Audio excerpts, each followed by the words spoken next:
Yo Chris, bon, pour le podcast de la semaine prochaine là avec Jay-Z, je pensais qu'on pouvait peut-être l'enregistrer mardi. Ouais. C'est quoi que t'es en train de vape là? Ouais.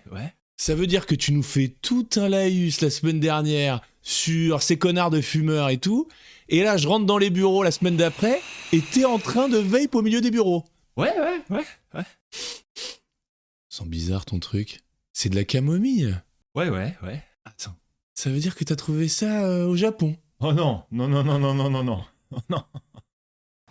Ah, attends, Chris, me souffle pas la fumée dans la gueule comme ça, là. Il y a un autre truc avec la camomille. Ça pue. Ouais. Ça sent comme la colline à côté de chez moi, là, quand j'habitais encore à Paris. Ouais. Chris, ça sent le crack. Ouais. Ça veut dire que t'as mis du crack dans ta vape? Tout de suite, là Ça a commencé. Ben oui, ça a commencé. L'émission a commencé. Qui a 50 ans, on n'a pas une Rolex, on a quand même raté sa vie. Aujourd'hui, le cinéma, c'est vendre des pop-corn. J'aime bien Jaja, j'aime bien Doudou, j'aime bien SMS, j'aime bien IP. Je hais ce siècle. Arrête avec ton argument du goût et des couleurs. C'est nul, le goût et les couleurs. On peut plus rien dire. Peut-on encore le dire? Dire. Peut-on Dire. Peut-on encore le dire? J'ai retrouvé ma voix. Dire. On vire comédie musicale, on dirait. Non, surtout pas. Non, Surtout pas. Excusez-moi. Je sais pas. Non. J'ai retrouvé ma voix.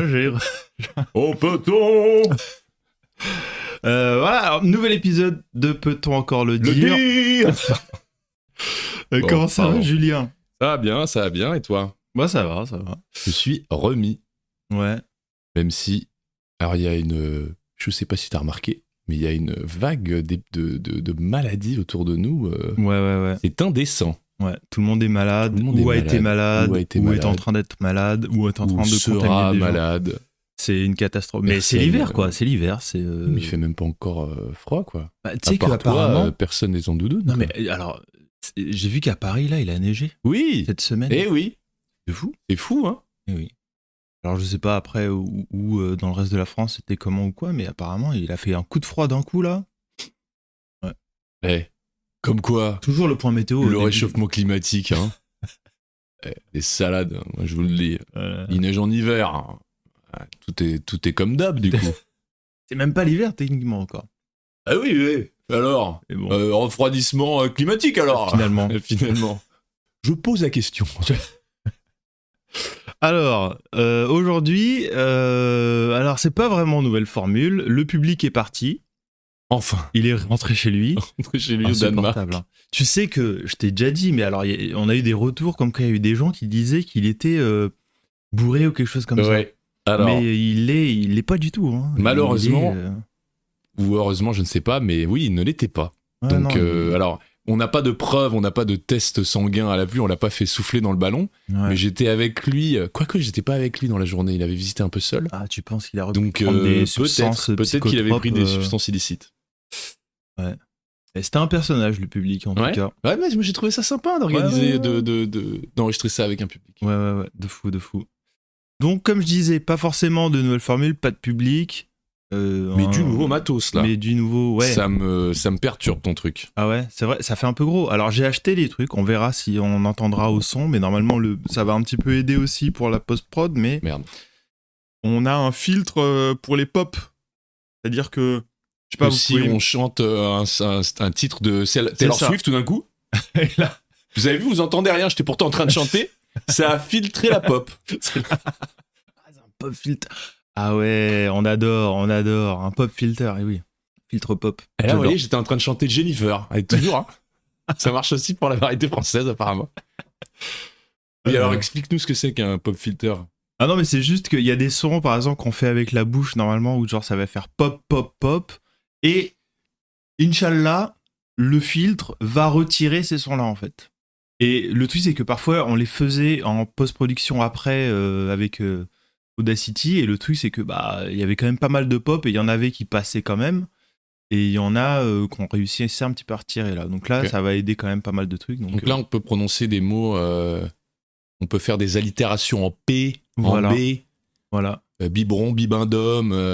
Ouais, B. Ouais, B, Ah. ouais. Ok. P, B, Papillon. tout ça.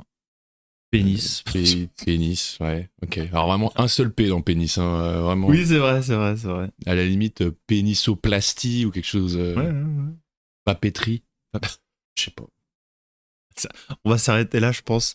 Alors, qu'est-ce qui s'est passé récemment dans ta vie, Julien Écoute, petit point. justement, donc moi j'ai eu mon pote parce que donc le membre du public était un pote à moi du Danemark. Mhm. Donc on a un peu, j'ai un peu visité avec lui, j'ai un peu redécouvert. Est-ce que j'ai revu ma take sur Tokyo? Moi je sais pas, mais ouais, il est resté parce qu'il est resté majoritairement à Tokyo Ouais. et il a bien kiffé. Et sur un autre sujet. Ma grand-mère a fêté ses 100 ans jeudi dernier. Et elle est de ce fait devenue la doyenne de sa... La doyenne, enfin elle était déjà du coup, mais elle est officiellement devenue la seule centenaire de sa maison de retraite. Ah ouais. Et donc ils lui ont amené des fleurs et tout, petite photo avec le directeur de la maison de retraite, tout ça quoi. Ouais.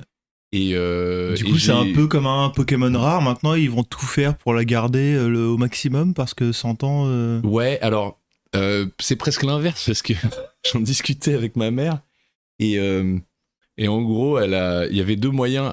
Bon, on va rentrer dans des considérations financières, mais en fait, il y avait deux moyens de s'acquitter de la quittance dans cette maison de retraite et c'était soit tu payais une grosse somme au début. Mhm. Et ensuite, après, tu avais des mensualités assez basses. Ouais.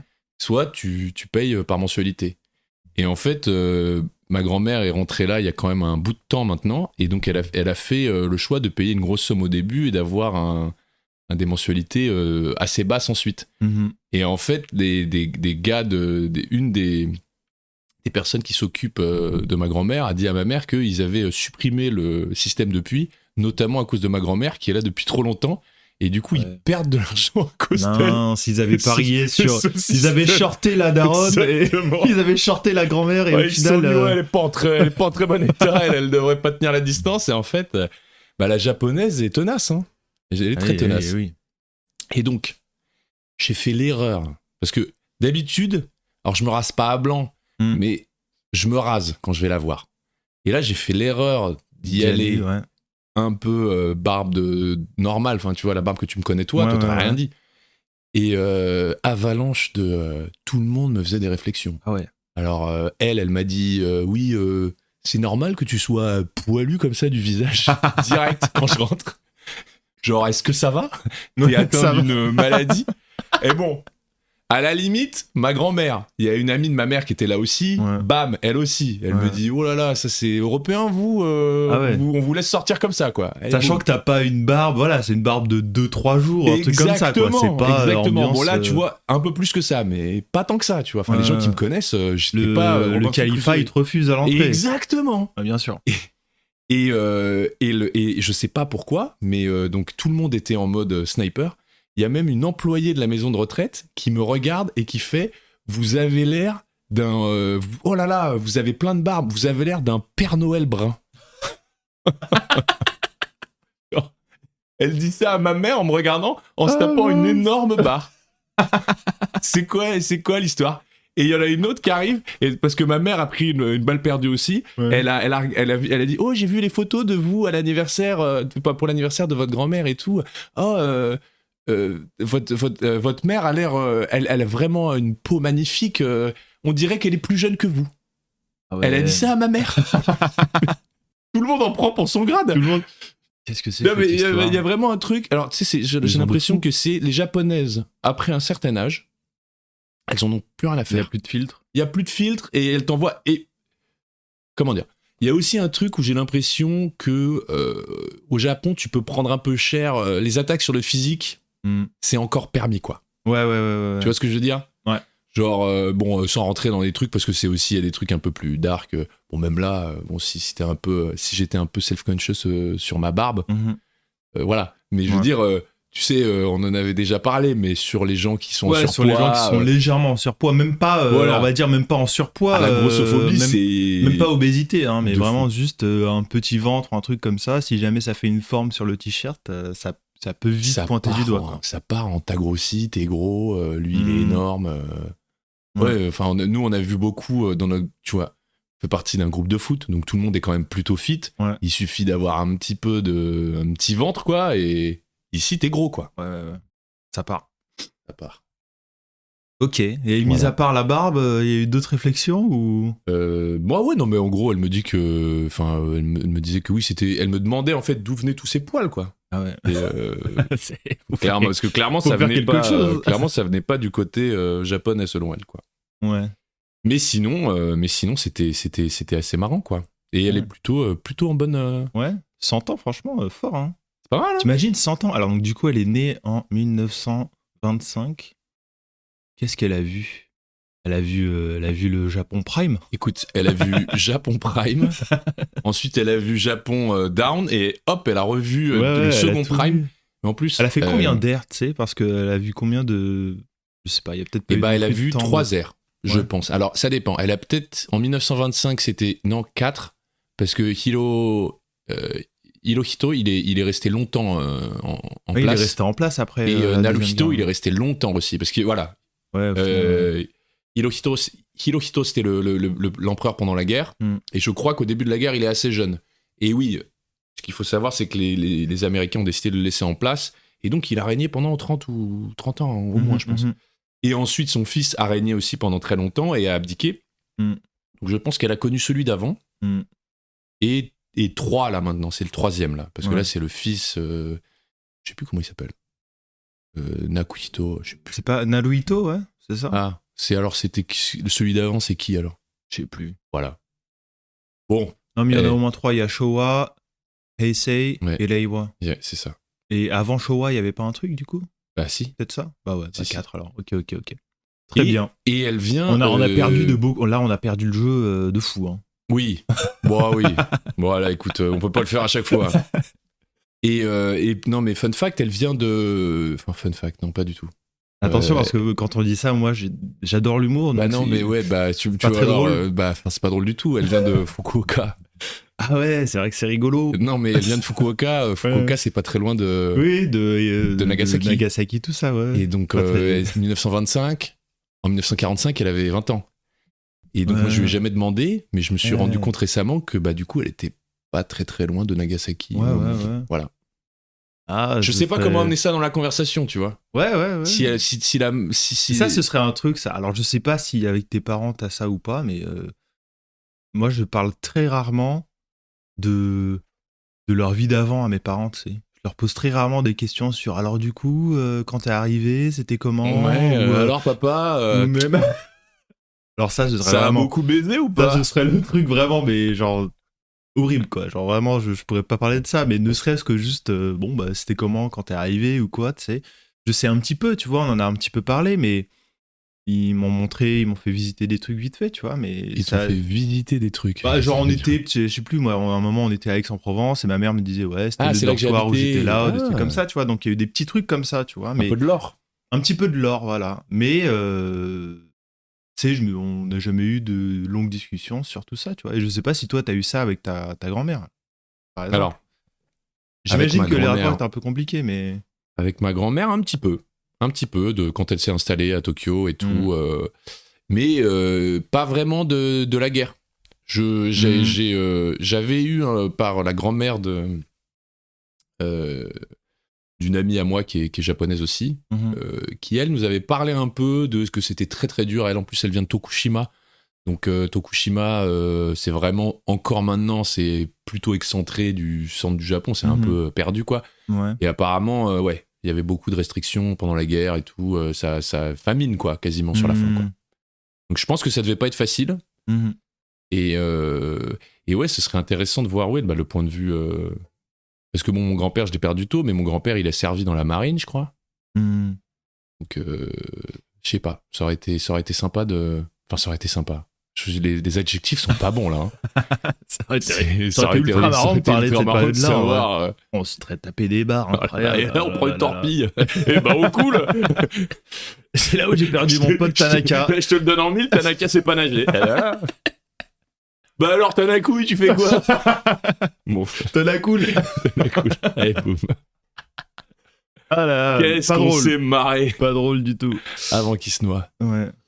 Ah, ça marche. Moi, je vais te parler d'un truc totalement différent. Je vais parler d'une série que j'ai commencé qui s'appelle Pluribus. Ah oui! Alors, j'ai vu le premier épisode seulement. C'est par le créateur de Breaking Bad, c'est ça? Exactement. Donc, c'est par le créateur de Breaking Bad qui a fait aussi du coup Better Call Saul entre-temps. Et maintenant, c'est sa nouvelle série qui a un petit peu vraiment rien à voir avec ce qu'il faisait avant, à mon avis. J'ai vu que le premier épisode. J'ai pas envie de raconter le pitch parce que je savais pas du tout de quoi ça allait parler avant d'avoir lancé l'épisode et j'étais ravi de rien savoir. Je suis curieux de savoir ce qu'il y a dans le trailer un peu quand même, voir à quel point il dévoile tout ça. Mhm. Mais tout ce que je vais dire, c'est que ça, en tout cas pour le moment, ça n'a pas grand chose à voir avec ce qui se passait dans Breaking Bad, qui était quand même un truc, un drama Ouais. mafieux, vraiment Ancré dans le quoi. réel et tout, Mhm. alors que là, je dirais que c'est de la comédie noire de science-fiction un peu, Ok.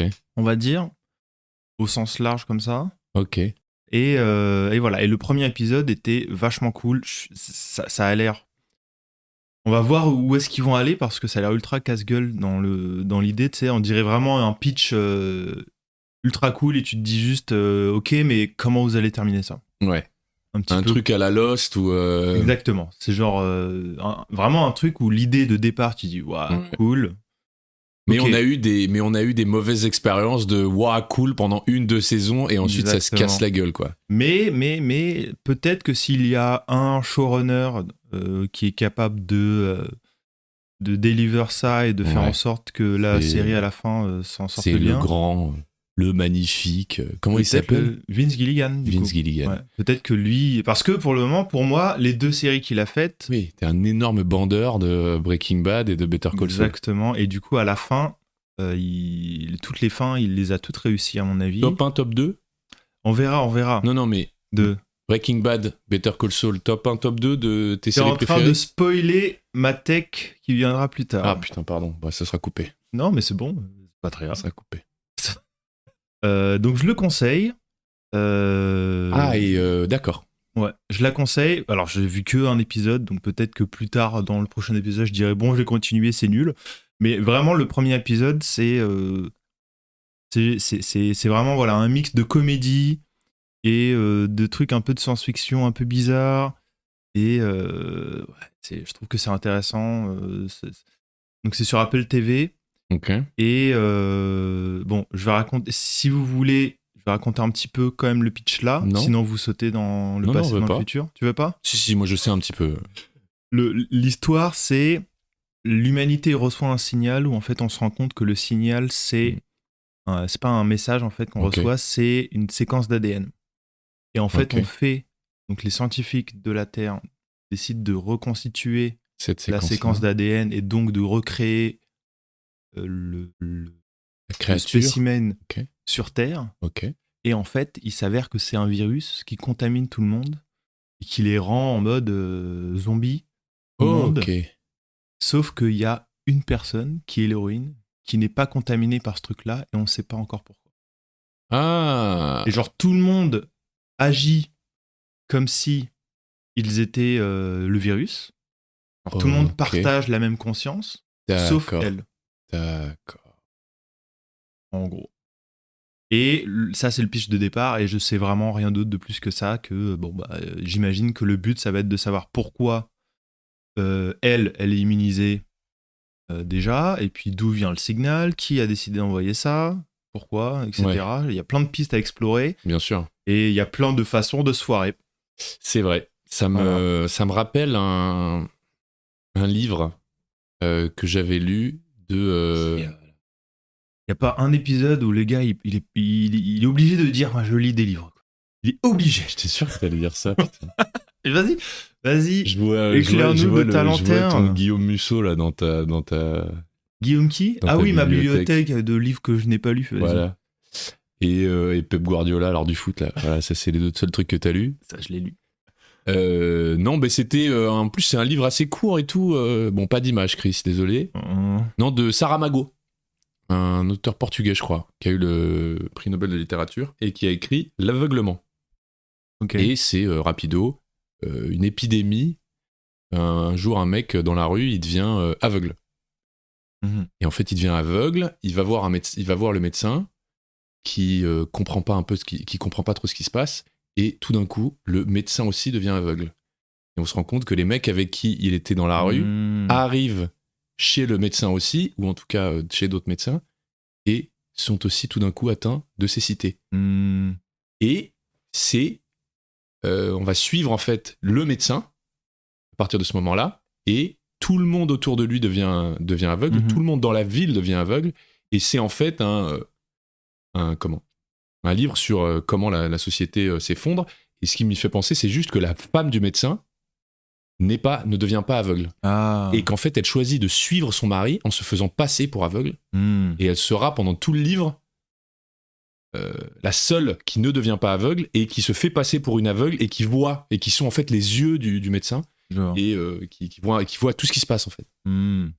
Très intéressant. Très beau livre. Sympa. Ça marche. Gros comment le bouquin, tu dirais? Je sais pas, 200 pages. Ah, ça va. On pourrait le faire. Hein. Ça me prendrait 4 mois pour le lire, peut-être. Ouais, à peu près. Ouais. Enfin bon, tout ça, c'est des avis conventionnels, on va dire. Oui. Voilà. Oui. On va passer au... Merde, putain. Ouais, la table, laisse la table. T'as rien fait, la table. Oui, mais c'est parce que tu m'as mis une chaise qui bouge. On voit bien que le réchauffement climatique, alors tout le monde est dans le réchauffement climatique à cause des hommes, etc. Ça, c'est une chose. Une autre chose est que l'astrophysique nous enseigne qu'il y a un réchauffement climatique qui est dû à ce qu'on appelle les plurivers, les multivers, les interactions entre les univers. Mais pour ça, il faut faire un peu d'astrophysique. Et voir que, de fait, la planète est en train de devenir invivable, donc inhabitable. Alors, je vais commencer cette fois-ci, et on va commencer par un react d'une tech que j'ai entendue sur YouTube. Alors, c'est sur YouTube, mais au départ, c'était sur l'émission qui s'appelle C'est dans l'air. Ok. Qui est connue, donc c'est... J'ai peur. Oui, alors C'est dans l'air... Caroline Roux. Alors, c'est elle qui fait l'interview, même si... Alors, je sais plus si elle fait toujours C'est dans l'air, parce qu'elle est passée maintenant aux 20h. Oui, c'est vrai, elle a été upgrade. Elle a été upgrade parce qu'ils ont viré Anne-Sophie Lapix. Bref, le service public fait n'importe quoi. Mais Anne-Sophie Lapix, meilleure intervieweuse de politique depuis très longtemps. Ouais, genre, il n'y a que des bangers. Ouais. Même avant que de passer au journal, elle envoyait des longtemps, scuds hein. à tout le Moi, monde. Je me souviens, c'était sur Canal, je crois, où Ouais, elle était oui. très forte. Hein. Oui. Ouais. Mais justement, et même... Ah non, peut-être pas. Mais oui, sur Canal, elle était très forte. Et ouais, enfin, je sais pas, la séquence avec Xavier Bertrand, par exemple, je sais pas si tu te souviens. Où il parle... Celle où il pète Non, celle où... oui, vous voulez, si vous voulez incarner le renouveau de la droite, il dit un truc, et genre après, elle lui fait « Ah oui, c'est pour ça que vous êtes à moins de 5% dans les sondages ?» Vous pensez sérieusement que si je n'étais pas aujourd'hui le mieux placé, vous pensez que je serais devant vous ce soir pour vous expliquer mon projet? Pour l'instant, vous n'êtes même pas au second tour dans les sondages. Et tu sais, il la regarde comme ça, genre, et elle après... C'est genre, il te souviens de ça? Oui, je me souviens de son regard, genre, oui, un combat de regard, tu sais, il fait genre, quelle indignité en gros dans le regard, et elle le regarde en mode, quoi? On n'est pas censé faire comme ça. C'est ça. Parce qu'il parle que de gentil avec il moi. parle, il parle comme ça, bien sûr, Xavier Bertrand. Ouais, Anne-Sophie Lapix, bien sûr. Et donc, Caroline Roux, c'est autre chose. Je trouve qu'elle sert un petit peu plus la Chien de garde. Un petit peu. Un petit peu plus, ouais. Et ça la met aussi, hein. Waf. Ouais, de fou. Mais bref, c'est ça, c'est bon. Ce serait peut-être une tech un jour sur le service public, peut-être, mais bref, là, on va juste parler de cette interview dans C'est dans l'air, parce que maintenant, C'est dans l'air, en fait, t'as la partie où t'as les experts autour de la table, là où ils parlent d'un sujet, et ils font aussi... Les experts. Voilà. Il dit pas les experts aussi, Bigard, comme les décideurs? Les décideurs. Les experts. Les décideurs. Les experts. Les experts. Oh ben si, sinon on le créera en IA, c'est pas grave. Bref. Et donc, c'est une pré-interview c'est une interview, la section interview dans C'est dans l'air, et en fait, elle interview un gars qui s'appelle Laurent Alexandre. Là, je sais pas si tu te souviens. Je vois très bien qui est Laurent Alexandre. Allez, donc Laurent Alexandre. Lui, si lui, c'est pas un technosolutionniste de merde. C'est une dinguerie, ce gars-là. Et donc, peut-être que si vous suivez beaucoup la télé, peut-être que vous l'avez vu passer un petit peu. Donc, c'est un ancien médecin, je crois. Ouais, c'est ça, il est médecin. Chirurgien, un truc comme ça. Ouais, c'est un docteur, quoi. Et je crois urologue, un truc comme ça, ou je sais pas quoi. Un truc comme ça, bref. Enfin bon, c'est pas du tout un spécialiste de ce dont il parle. Mais le truc, en fait, c'est qu'il s'est un petit peu réorienté dans, justement, les technologies et le business, ouais, tout mais ça. cool, c'est ça, c'est un peu un infopreneur. Ouais, Exactement. Et il a sorti un bouquin avec un gars qui s'appelle Olivier Babot, que probablement aussi, si tu suis les plateaux télé du genre C'est ce soir ou n'importe quoi, en fait. Ouais, que j'ai déjà vu. C'est c'est un pareil, mais là, lui, c'est plus un gars vraiment très libéral qui dit faut baisser le coût du travail partout, faut libéraliser tout, privatiser tout, etc. Tout pro-business. On adore. Et en gros, donc ils ont sorti un bouquin. Ok. Le titre du bouquin, c'est quoi ? Et tout est dans le titre. Arrêtez de faire des études. C'est ça le nom du bouquin, et on va mettre des extraits vite fait là de l'interview pour vous donner un petit peu l'idée de c'est quoi le sujet et la hot tech du gars. S'il te plaît. Le choc de l'IA a déjà commencé. Nous en parlons ce soir avec Laurent Alexandre. Bonsoir. Bonsoir. Vous êtes entrepreneur, chirurgien, urologue de formation, spécialiste en intelligence artificielle. Vous proposez avec Olivier Babot un ouvrage pour survivre en quelque sorte au tsunami de l'IA, avec une injonction aux plus jeunes, un brin provocatrice. Ne faites plus d'études, comment apprendre à l'ère de l'IA, publié aux éditions Buchet. Ce titre, il est un peu provocateur. Ne faites plus d'études. C'est pas exactement ça, ce que vous dites aux enfants et à ceux qui sont en âge de choisir leur prochaine... Alors, si, par exemple en médecine, je déconseille de faire médecine aujourd'hui tant que le cursus de médecine, tant que les études de médecine ne se sont pas complètement modernisées et adaptées à l'IA. Aujourd'hui, de se lancer dans des études de médecine, il faut 10 ans maintenant en France pour être médecin généraliste. Franchement, de mon point de vue, c'est du temps perdu tant que les facultés de médecine n'ont pas radicalement changé leur pédagogie et ne se sont pas adaptées à ce nouveau monde. Il faut que les facultés de médecine intègrent l'IA dans leur méthode de formation, mais également dans l'analyse de l'évolution des métiers demain, parce que le métier de médecin va radicalement changer. Votre vrai CV, le seul qui importe, c'est ce que vous écrivez avec Olivier Babot, ce sont les traces que vous laissez de votre travail, qu'une simple recherche sur Internet permettra de lister. Quel conseil vous donnez aujourd'hui à des étudiants ?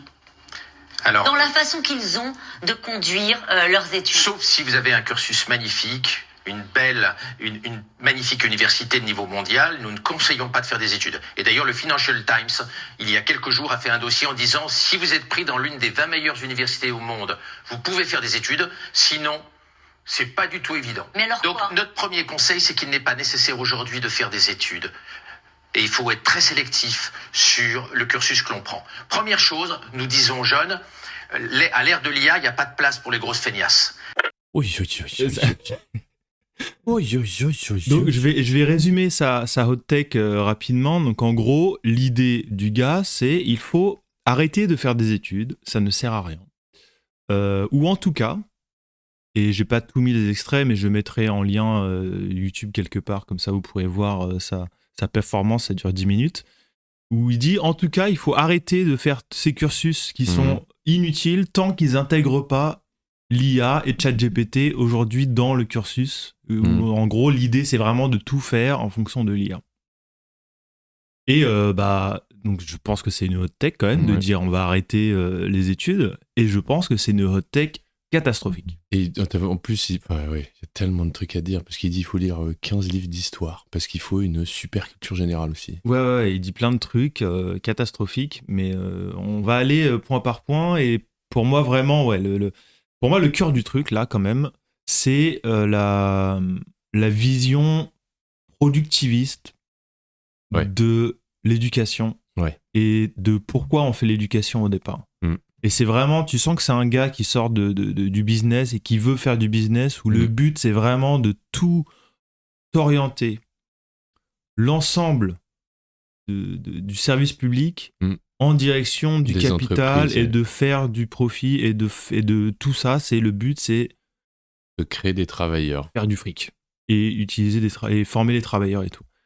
Alors, je vais faire un petit peu d'histoire de ma personne. Donc moi, quand j'étais gamin, je pensais un petit peu comme ça. Je pensais un petit peu, tu sais, moi j'étais fin collège, début lycée. Moi je me souviens, je me disais, ouais, mais pourquoi on fait des maths et tout ça j'étais déjà matrixé par l'idée de, il nous faut un taf, il faut qu'on fasse des trucs qui seront utiles pour notre taf et tout, tu vois. Alors que bon, maintenant avec le recul quand même, et je pense que ça, on va dire, je pense que quand même la plupart des gens sont relativement d'accord avec ça.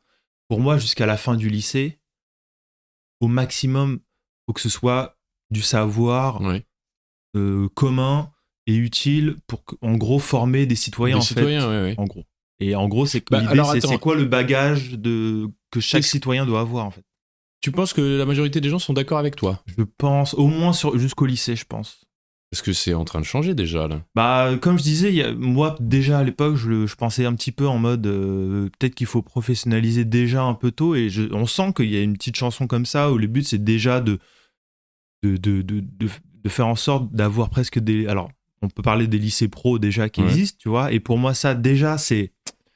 Moi, je suis pas fan de ça, déjà. J'ai l'impression qu'on force déjà des gamins qui s'en sortent pas au collège en mode de toute façon ça sert à rien que tu apprennes d'autres trucs, tu vas servir qu'à une chose, c'est à être ouvrier quelque part, donc autant te professionnaliser tout de suite et arrêter travaux manuels direct. Voilà, alors que pour moi je m'écoute, pour moi il faut, à mon avis jusqu'à 18 ans, faut faire en sorte de garder tout le monde dans le même bateau, et même si peut-être pas du coup trouver un moyen d'adapter et d'arrêter de faire un truc de système de notes impossible ou quoi, mais au moins jusqu'à l'âge de 18 ans, pour moi, il faut donner un maximum de bagages à tout le monde, parce que c'est justement là aussi où tu crées des inégalités.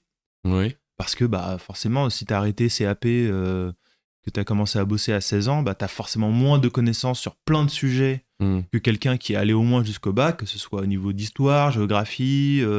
les sciences économiques sociales, ne serait-ce que comprendre les news, par exemple, parfois, tu vois, quand tu regardes, je sais pas moi, c'est quoi l'impôt sur le revenu, et quand on commence à te parler de tranches d'impôt sur le revenu, quand on commence à te parler d'économie, de pourcentage, de trucs comme ça, le truc, c'est que si tu arrêtes l'école à 15-16 ans et que tu pars ouvrier, il y a des bagages que tu n'as pas, quoi. Et forcément, la fracture... on va dire les inégalités aussi, elles se creusent, à mon sens, à ce niveau-là. Donc pour moi, les études, au moins jusqu'au lycée, ça devrait être vraiment un truc central, citoyen, et Dieu merci, il n'a pas encore dit « je veux l'IA à l'école ». Tu vois. Pour moi, il faut vraiment essayer de donner le plus de bagages possible aux gamins sans avoir un objectif productiviste, au moins jusqu'à l'âge de 18 ans. Je sais pas si tu as un avis là-dessus. Oui, moi en fait, le truc, c'est que je dirais presque, c'est justement parce que l'IA arrive qu'il faut que les gens aillent à la fac et fassent des études, mais presque qui n'ont aucun rapport, justement, qui ne rentrent pas en concurrence avec l'IA. Parce que lui, il a l'air de dire faut qu'on travaille main dans la main avec l'IA. Enfin oui, c'est toujours cette espèce de pragmatisme horrible qui voudrait que, voilà, il faut qu'on forme le travailleur du futur, donc il faut pas qu'on soit à la peine, il faut pas qu'on soit, tu vois, des gens vont le faire mieux que nous, donc on va être dépassés et tout. C'est tellement un gloubi-boulga de conneries, parce que je trouve que le début, ce qu'il raconte au début, moi, c'est un peu une peur que j'ai. C'est-à-dire que je trouve que l'IA va tellement vite, et dans tellement de domaines... j'ai l'impression qu'elle va vite être capable de remplacer des gens. Et dans une économie capitaliste qui joue sur le profit, tu vois, je sais pas, il y a déjà des gens, moi je regardais hier, il y avait déjà des gens qui critiquaient... Il y a en gros une saison, je crois, de One Punch Man qui est sortie, qui a été animée par un studio chinois, et il y a des gens qui l'ont refait en IA. Et c'est beaucoup plus beau.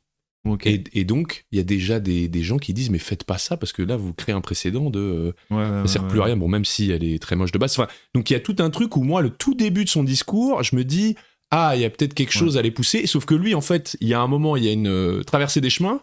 Soit tu te dis, bon, on va essayer d'aller, entre guillemets, contre ça, ou en tout cas de voir ce qu'on peut faire. Et lui, c'est vraiment, non, il faut embrasser ça à fond.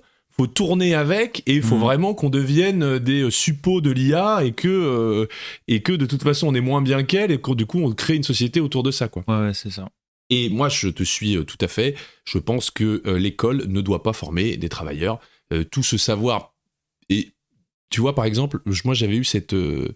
moi j'ai fait L, et on a 7 heures de...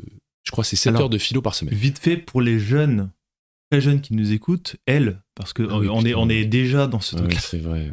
Ouais, ça me rappelle mon père. Ouais. Mais non, mais personne de jeune nous écoute. Avant, il y avait scientifique, économique et social et littéraire. Bon, moi, j'ai fait littéraire.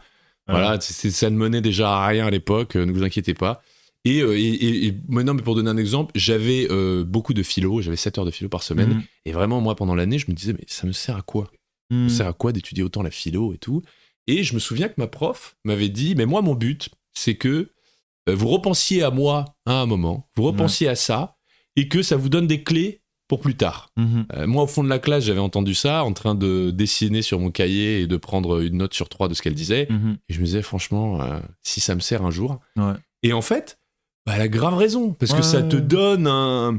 Et moi, je serais pour que vraiment toutes les filières continuent. C'est-à-dire, même si si justement tu veux devenir médecin, tu veux devenir scientifique ou tu veux devenir ingénieur, un bagage, un peu de philo, sur des questionnements, mais c'est des questionnements sur la vie, sur le sens de la vie, sur pourquoi on fait ci, pourquoi on fait ça, tout en fait, tu vois, les émotions, tout ça, on réfléchit sur tellement de trucs, et c'est justement ce à quoi l'école doit servir, c'est ça, plus que former des citoyens, c'est presque former des êtres humains, quoi. Tu vois ce que je veux dire encore, qui sont capables de réfléchir, qui sont capables de penser la vie et d'être autre chose justement que des travailleurs. Travailleurs et des... On l'emmerde lui là. Je suis pleinement d'accord, et c'est pour ça que je me dis, bon, je pense que ça c'est peut-être la partie la plus facile à défendre, qui est, on va dire, le lycée, etc. Sauf que moi, et je pense que tu seras d'accord peut-être un peu avec moi là-dessus, mais moi j'ai presque une vision comme ça aussi sur l'université et les écoles supérieures. Dans le sens où maintenant les écoles, comment dire, donc l'université et comment on appelle ça, l'enseignement supérieur, du coup, l'enseignement supérieur. Tout est fait aujourd'hui maintenant pour, enfin tout, peut-être pas l'université justement, mais tout est fait vraiment pour professionnaliser tout ça en fait. Et le but, c'est, en général, si tu fais des études supérieures, c'est pour trouver tout de suite un taf dans la filière dans laquelle tu es en train de bosser. Et particulièrement en France. Ouais, c'est exactement ça que j'allais dire, c'est qu'en fait, ça, c'est aussi un truc très français, de l'idée du, t'as fait des études d'informatique, t'as, on va dire, une licence d'informatique, t'es contraint d'aller chercher un taf dans l'informatique. Si t'as fait des études de droit, t'es obligé de faire un truc dans le droit. Alors que déjà, ça, par exemple, c'est pas du tout universel. T'as un système différent ici au Japon ou même aux États-Unis, par exemple. Ou par exemple, les pays anglo-saxons sont beaucoup moins comme ça, et je trouve le Japon, du coup, est beaucoup moins comme ça aussi. Où justement, du coup, la formation professionnelle, le coût de la formation professionnelle n'est pas sur l'université tant que ça, mais elle est aussi sur les entreprises, beaucoup plus sur les entreprises qui doivent recruter des gens et du coup les former, en fait, littéralement en mode, bienvenue dans la boîte, on va t'apprendre ton métier, en fait. Mais parce que c'est au final ce qui se passe tout le temps, en fait. T'apprends ton métier quand tu commences à le faire. Au final, c'est rarement, c'est quand même rarement dans les études supérieures que tu l'apprends. Et pour donner l'exemple, vu qu'on a déjà perdu sur le jeu, on va donner l'exemple du Japon. Non, mais je crois que... en gros, ce qui se passe au Japon, c'est que avant la fin de tes études, tu candidates déjà, tu passes des entretiens pour entrer dans des entreprises. Alors là, je parle vraiment de la manière très... Alors ça se passe toujours comme ça, mais de la manière très old school, à l'ancienne, d'être recruté pour un Japonais. Donc en fait, en tant qu'étudiant, tu commences à passer des dizaines d'entretiens pour des grandes entreprises japonaises. Et en fait, et tous les nouveaux... les new graduates arrivent dans les entreprises japonaises en même temps. Je crois que c'est en avril. Et donc, dans des grosses boîtes, ça peut être des dizaines, des centaines de new graduates qui arrivent. Et en fait, qui vont être dispatchés dans tous les départements de la boîte.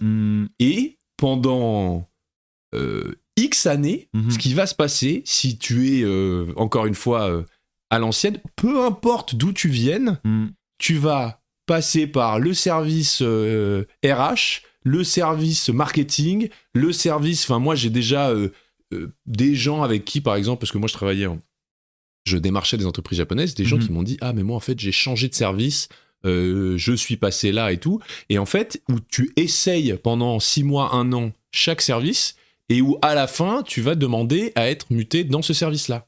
Ouais. Et en fait, c'est ça, on te fait un peu tout essayer et où tu décides un peu dans lequel t'es le c'est meilleur. beaucoup plus fluide, c'est beaucoup plus simple, a priori, en tout cas, de sauter d'un secteur à un autre et de changer de carrière. J'ai l'impression que les gens sont moins regardants sur la formation que tu as fait et du coup tu peux... Et c'est ça, ils seront plus regardants sur ton expérience professionnelle et puis sur ton profil en fait. Et ce sera beaucoup plus... Alors après moi je vois bien pourquoi on fait ça en France, c'était pour un truc un peu de méritocratie, et puis tu sais de chance, donner des chances à tout le monde, il faut que la personne ait vu qu'on a ouvert des places dans ce diplôme, il faut que la personne ait ce diplôme-là. Enfin, tu vois, il y a quelque chose un peu, j'ai l'impression qu'il part d'une bonne intention. Mais c'est vrai que du coup, t'es un peu bloqué dans ta ligne. Ouais. Alors que c'est vrai qu'au Japon, on va te demander un peu ce que t'as fait et ensuite on va t'essayer en gros. Moi, c'est un peu comme ça que je suis rentré en IT. Ils m'ont dit, voilà, on va essayer. Et puis en fait, si ça te plaît, et puis si tu as des résultats, on te garde.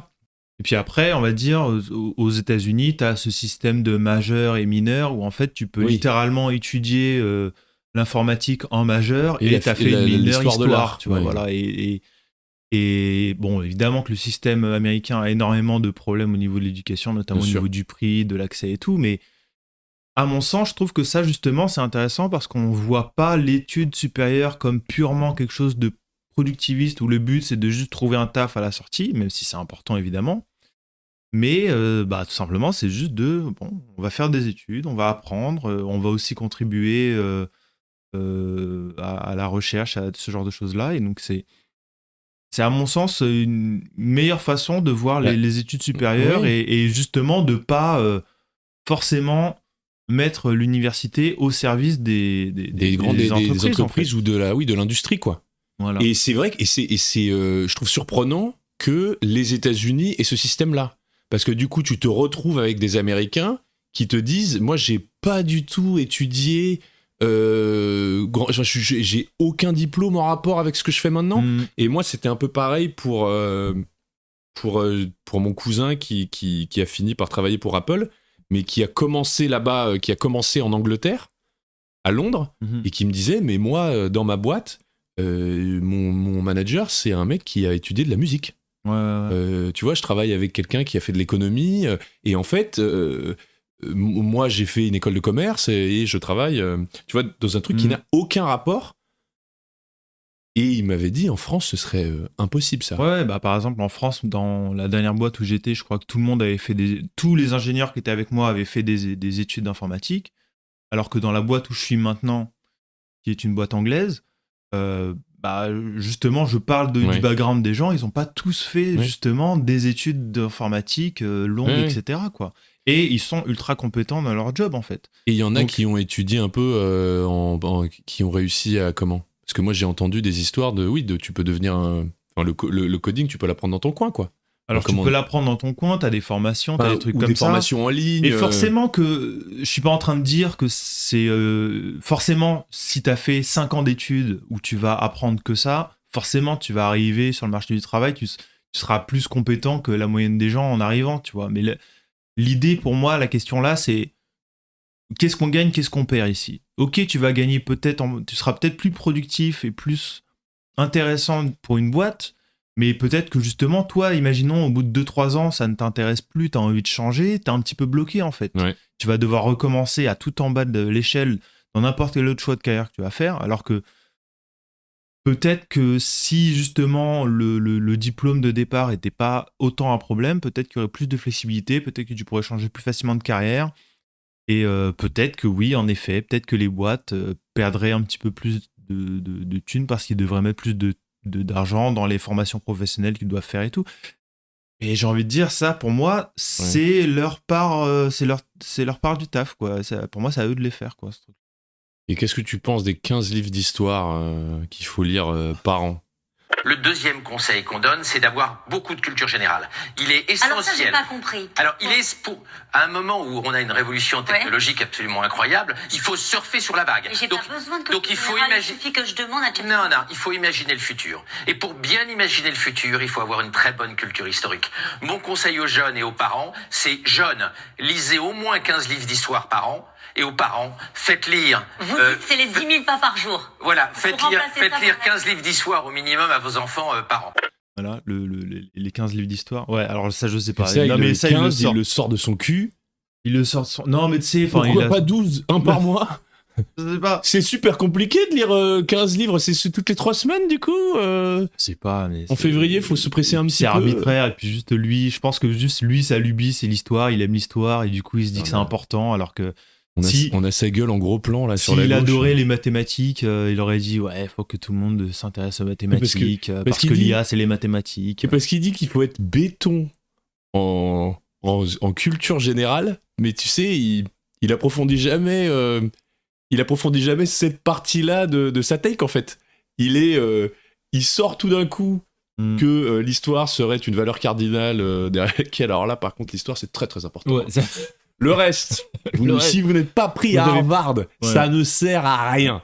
Mais alors par contre, ce que vous étudiez à côté, ça ne sert à rien. Marigny en 1515, ça c'est très très très très important. Ah bon, pourquoi? C'est très important, c'est tout. C'est important parce que pour voir le futur, faut connaître le passé. Si ça c'est pas une phrase vide, franchement. Il me semble pas que les milliardaires d'aujourd'hui, que Jeff Bezos soit un ancien agrégé d'histoire. Hein. Je crois pas. Et pour moi, et je vais peut-être finir là-dessus, il y a un dernier truc quand même qui, pour moi, est important avec l'IA, où pour moi, il y a peut-être une contradiction dans ce qu'il veut, ou en tout cas, c'est peut-être pas une contradiction, mais c'est vraiment à court terme. C'est que l'IA, comment l'IA fonctionne? L'IA, elle fonctionne parce qu'en fait, on crée de la connaissance, et l'IA va bouffer cette connaissance. Ouais. Et au bout d'un moment, le truc, où la 3-4, où la connaissance est créée.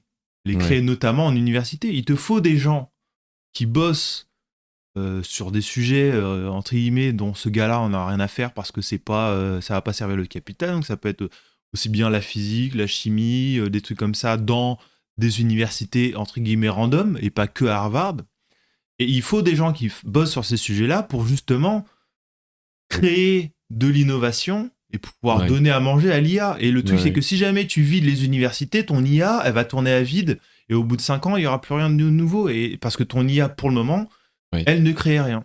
Ouais, bien sûr. Elle ne fait que répéter, et ne fait que deviner, littéralement c'est ça, ChatGPT, elle ne fait que deviner ce que ça devrait être, basé sur ce qu'elle sait déjà. Et je crois de toute façon que... Pour moi, là, on est vraiment dans un... moi, j'ai quand même cette crainte de l'IA qui remplace à tour de bras. Mais ce qui me rassure... En fait, je regardais une vidéo la dernière fois sur les échecs et sur la partie de Kasparov contre Deep Blue. Et en fait, quand l'ordinateur a commencé à battre les humains en échecs. Ah, est-ce que c'était Ego, là, non? C'est Ego, ouais. Tu l'as vu? Ouais, j'ai vu. Moi, ce que je trouvais intéressant... C'est marrant, je croyais que t'aimais pas... on me l'a fait regarder. Ah. J'ai trouvé ça nul. Ok. Mais non, mais alors... Enfin, nul, non. Pourquoi pas? C'est compliqué. Mais bref, c'est pas le sujet. Mais c'est pas le sujet, mais pourquoi pas? Mais moi, le point que je trouvais intéressant, c'est qu'aujourd'hui, on ne regarde pas des Deep Blue contre Skynet. Tu vois, on regarde pas des matchs. On sait que l'ordinateur, maintenant, un échiquier portable que tu achètes chez Monoprix peut battre... Nakamura, Hikaru Nakamura ou Magnus Carlsen, le champion du monde des échecs. Aya Nakamura, elle joue aux échecs. Ouais, elle est très très forte. Pendant ce temps, à Veracruz. Bonjour, Julien. Bonne partie. Cavalier C4. Et je te prends ta tour, Aya. Mais ça va pas, mais t'es taré. Oh là, on dirait bien que je suis... Échec et mat, échec et mat, Et pendant ce temps-là, dans le vrai monde réel de la réalité véritable... Incroyable. Oui, Magnus Carlsen, si tu veux, le champion du monde d'échecs, se fait battre par n'importe quelle IA qui est dans ton téléphone. Ouais. Et c'est pas pour ça le jeu d'échecs n'a jamais été aussi populaire qu'aujourd'hui. Ouais. Donc c'est pas parce que tout d'un coup on est dépassé par l'IA, c'est pas parce que... Enfin moi ce qui me rassurerait, c'est que c'est pas parce que dans 5 ans l'IA pourra créer un animé bien plus beau que n'importe quel animé créé à la main, que je pense que les gens arrêteront de regarder du Miyazaki ou du Disney, tu vois. Ouais. On peut sur, peut-être arriver à un truc où on va louper sur nous-mêmes et on va revenir à, tu vois, à quelque chose de très... Mais attends, oui, ok, on peut tout voir créé par une IA, mais moi, ce que je veux voir, c'est... Sur l'art, ça va être intéressant à voir, parce que je trouve que, par exemple, sur la musique, je pense que la musique devrait être relativement safe, parce que c'est quand même incarné par quelqu'un. La musique, ça reste des artistes où... techniquement, déjà aujourd'hui, t'as un petit peu des trucs genre... comment ça s'appelle, Hatsune Miku, des trucs comme ça. Ouais. Tu vois, les Vocaloid, donc c'est des personnages qui n'existent pas, mais il y a des gens qui créent les musiques derrière. Tu vois. Tu pourrais imaginer des trucs comme ça, mais ça reste niche, encore maintenant, sachant que c'est un truc qui existe depuis longtemps. Hein. Et quand je dis que c'est incarné, c'est que c'est des vrais chanteurs. Ouais. Tu vois, des chanteurs et chanteuses, et du coup, il y a quand même un intérêt à suivre quelqu'un qui existe, etc. Pour les animés, etc., c'est un petit peu plus compliqué parce qu'on n'est pas là à suivre les réalisateurs et réalisatrices de tout ça, donc c'est peut-être ça va être un petit peu plus compliqué, ça, peut-être. Peut-être. Mais, alors attends, j'allais dire un truc, c'était sur... Ah, et juste sur l'IA des échecs. Ouais. Il y a des tournois d'IA d'échecs. Ouais, mais personne ne regarde ça. Les gens suivent un peu. Un peu, ouais. Mais ça reste niche, ça reste les gars qui connaissent les échecs et tout, souvent qui suivent ça, mais ça reste niche, on est d'accord. Mais il y a des tournois d'IA d'échecs. Oui, mais tu vois, ça fait, du coup, là, cette vidéo, ça fait 30 ans que les ordinateurs, que les ordinateurs, ça y est, sont à plus haut, ont un plus haut elo que les humains. Ouais. Et il n'empêche qu'on n'a pas décrété que, c'est fini. Ouais. Le jeu d'échecs est fini vu que ça y est, on est battu par ton ordinateur chez toi, quoi. Ouais. Non, mais je suis d'accord. Mais en tout cas, c'est ça. Voilà l'idée. Je trouve que la tech du gars est c'est vraiment du techno-solutionnisme vénère où l'idée c'est vraiment... Mais coupler ça de l'entrepreneuriat 3.0, c'est vraiment tu vois là... c'est le meilleur des mondes, quoi.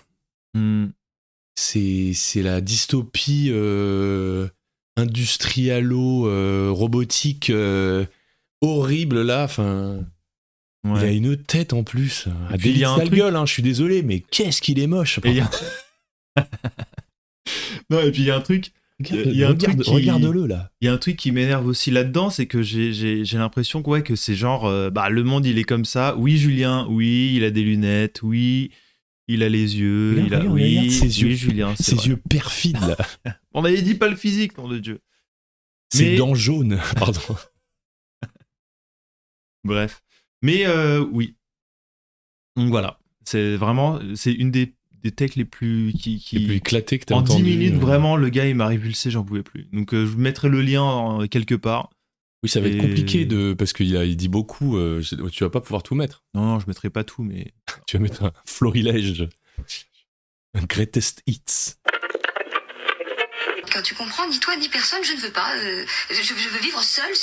Tu veux pouvoir péter dans mes draps tranquilles, rentrer à n'importe quelle heure, bouffer sur un coin de table, inviter des copains, faire le ménage seulement une fois par an si ça me chante. Je ne veux pas d'un mec étieffé sur mon canapé qui baille en disant qu'est-ce qu'il a bouffé ce soir. Je ne veux pas qu'on me dise tiens toi qui repasse si bien les chemises. Je ne veux pas que ta mère me téléphone pour savoir si je t'ai bien donné tes cachets contre la grippe. Je ne veux pas te demander si t'es d'accord de regarder le film au lieu du sport. Je ne veux pas.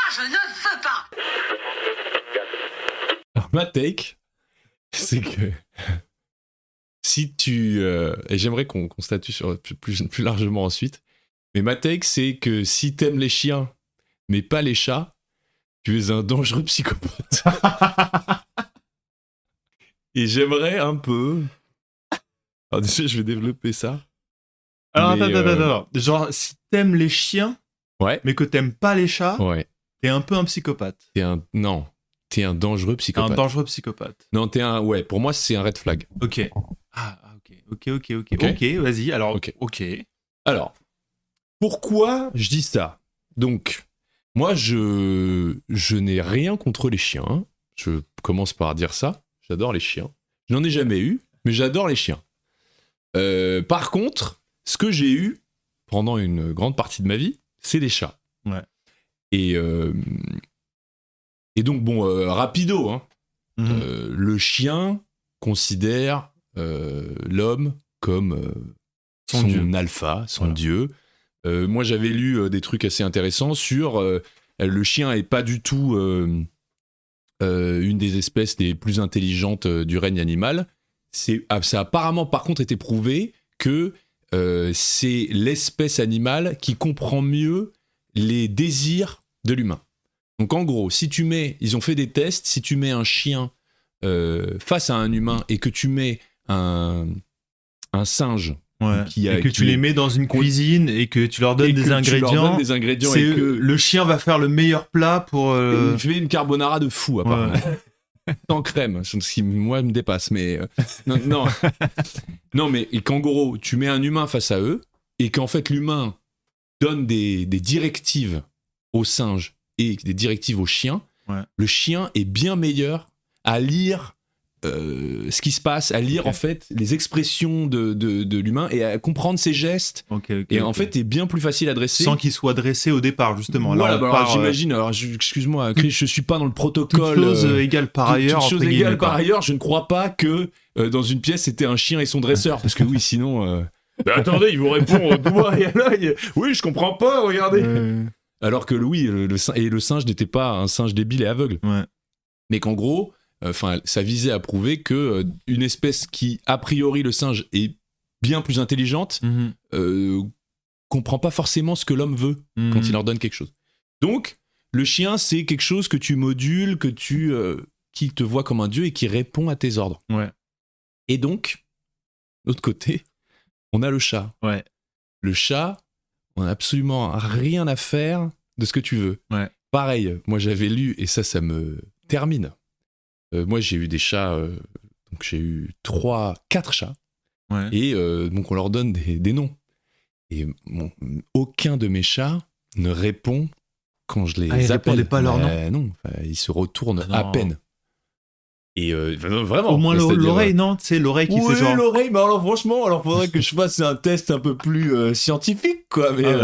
Mais j'ai pas, très sincèrement, j'ai vraiment même pas un regard, quoi, en général. Et j'avais lu encore une fois dans un autre truc alors ça c'est pareil soumis à caution, que des scientifiques avaient prouvé que le chat comprenait son prénom, mais choisissait du coup de ne pas répondre. Moi je pense que c'est ça, parce que moi j'ai des chats qui répondaient à leur nom. Voilà. Et donc je crois que le chat est capable de retenir une certaine liste de mots, dont son nom. Donc ça veut dire que moi, tous mes chats étaient des fils de pute. Sont d'ailleurs, pour la plupart, ils sont vivants. Et non, absolument rien à faire de ce que je veux. Et donc là où je vais, pourquoi je dis qu'aimer les chiens et ne pas aimer les chats, c'est un red flag. Je crois que je peux deviner. Je te laisse continuer, je te dirai après, mais je peux voir peut-être un truc. Eh bien, c'est parce que vivre avec un chien, c'est vivre avec un majordome. C'est vivre avec quelqu'un qui te considère comme un dieu, comme on a dit, qui répond, qui, si c'est un bon chien-chien, répond à tes ordres. Si ce n'est pas un bon chien-chien, il faut aller le faire dresser pour qu'il réponde à tes ordres. Alors ça, je remets pas ça en cause. Hein. Je sais bien qu'un chien pas dressé, un chien qui n'écoute pas, ça peut être dangereux. Hein. Donc, il n'y a pas de problème avec ça. D'un autre côté, vivre avec un chat, c'est vivre avec un animal, en fait. Parce que quand on dit, on rigole, hein, les chats ne t'écoutent pas, les chats font ce qu'ils veulent et tout. Mais ça, c'est le principe, en fait, de vivre avec un animal sauvage. Le chat en fait, on pourrait presque dire qu'il est pas vraiment domestiqué. Il a juste... ou alors, c'est presque le chat qui a domestiqué l'homme, tu vois ce que je veux dire? Parce qu'au final... Genre qui a réussi à faire en sorte que... au final, qui sert qui dans l'histoire? Il ne répond même pas quand je l'appelle, et pourtant... c'est le coloc parasite qui paye pas son loyer, en fait. Qui paye pas son loyer. Tu sais, il y a plein de trucs comme ça. C'est-à-dire qu'il y a plein de blagues sur Internet où les gens décrivent une situation où c'est une situation d'abus, et à la fin... Qu'est-ce que le twist, c'est qu'ils montent leur chat, en fait. C'est mon coloc qui ne paye pas le loyer, qui chie à côté de la cuvette et qui ne nettoie pas, qui laisse la fenêtre ouverte. Tu vois, enfin... Moi, là, chez mes parents, par exemple, mon chat sortait par la fenêtre pour aller faire sa vie dehors et ensuite il rentrait. J'aurais eu un chien, j'aurais pu le dresser pour qu'il l'ouvre et qu'il ferme la fenêtre. Ouais. Mais mon chat, c'est pas possible. Du chat, coup, il ouvre, il s'en va, il revient. Et déjà, franchement, c'est une bonne nouvelle s'il est pas S'il revenu revient. avec un pigeon mort ou une souris morte à poser sur mon lit. Ouais. Et en plus, après, il laisse la fenêtre ouverte. Mhm. Et en hiver, bonjour le truc, tu vois, au milieu de la nuit, tu te réveilles parce qu'il fait -4 dans ta chambre. Tu vois. Ouais. Et donc, vivre avec un chat, pour moi, c'est apprendre le consentement. Alors, quand tu... le C-word, carrément. Mais parce que vivre avec un chien, c'est vivre avec quelqu'un qui te dira toujours oui. C'est vivre avec quelqu'un qui t'obéira toujours. Vivre avec un chat, c'est vivre avec un animal qui, tu comprends très vite si c'est oui ou si c'est non. Ouais. Tu le pètes, s'il a pas envie que tu le caresses, Quand tu le pètes, pour les gens qui ne parlent pas forcément caresses, anglais, quoi. tu le caresses. Bah oui, mais genre tu le pètes, tu le pètes, tu le pètes. Et là, tac, tu fais littéralement tu lui fais les clés de patte. Non mais oui, pardon, pète un animal, oui, c'est tu le caresses, tu truc. Il y a des chats qui n'aiment pas ça. Il y a des chats qui aiment ça jusqu'à un certain point. Mais en tout cas, quand tu franchis la ligne jaune, alors pas forcément. Moi, j'ai 2 chats chez mes parents qui sont qui ne mordent pas, mais juste ils s'en vont quoi. Et si tu les suis, bah ils sont plus rapides, ils sont plus malins, ils sont plus malins et ils sont plus vifs que toi. Donc si tu ne veux pas attraper un chat, en général, tu l'attrapes pas. Donc en fait, tu vois, ça t'apprend à vivre avec un animal qui a son propre comment dire, ses propres désirs et qui a sa volonté propre. Alors oui à tout ça. Mais où on va avec le côté psychopathe, alors pourquoi? Et ben justement, parce que moi qu'on me dise je préfère les chiens, ça me pose pas de problème. Mais si tu me dis j'aime les chiens, mais je n'aime pas les chats, tu vois où on va ou pas? Donc ça veut dire que tu aimes avoir un animal dont tu es le roi. Imagine un homme, tu aimes un animal, un bon chien bien dressé qui te répond au doigt et à l'œil. Par contre, un animal qui a son propre tu vois, mode de vie, qui a ses propres désirs et qui ne t'écoute pas, ça c'est pas moi si j'avais à choisir, je choisirais un chien. C'est je n'aime pas, je ne comprends pas, ça me fait peur, je déteste les chats. Quelqu'un qui me dirait je déteste les chats, compliqué, hein. C'est bizarre, non?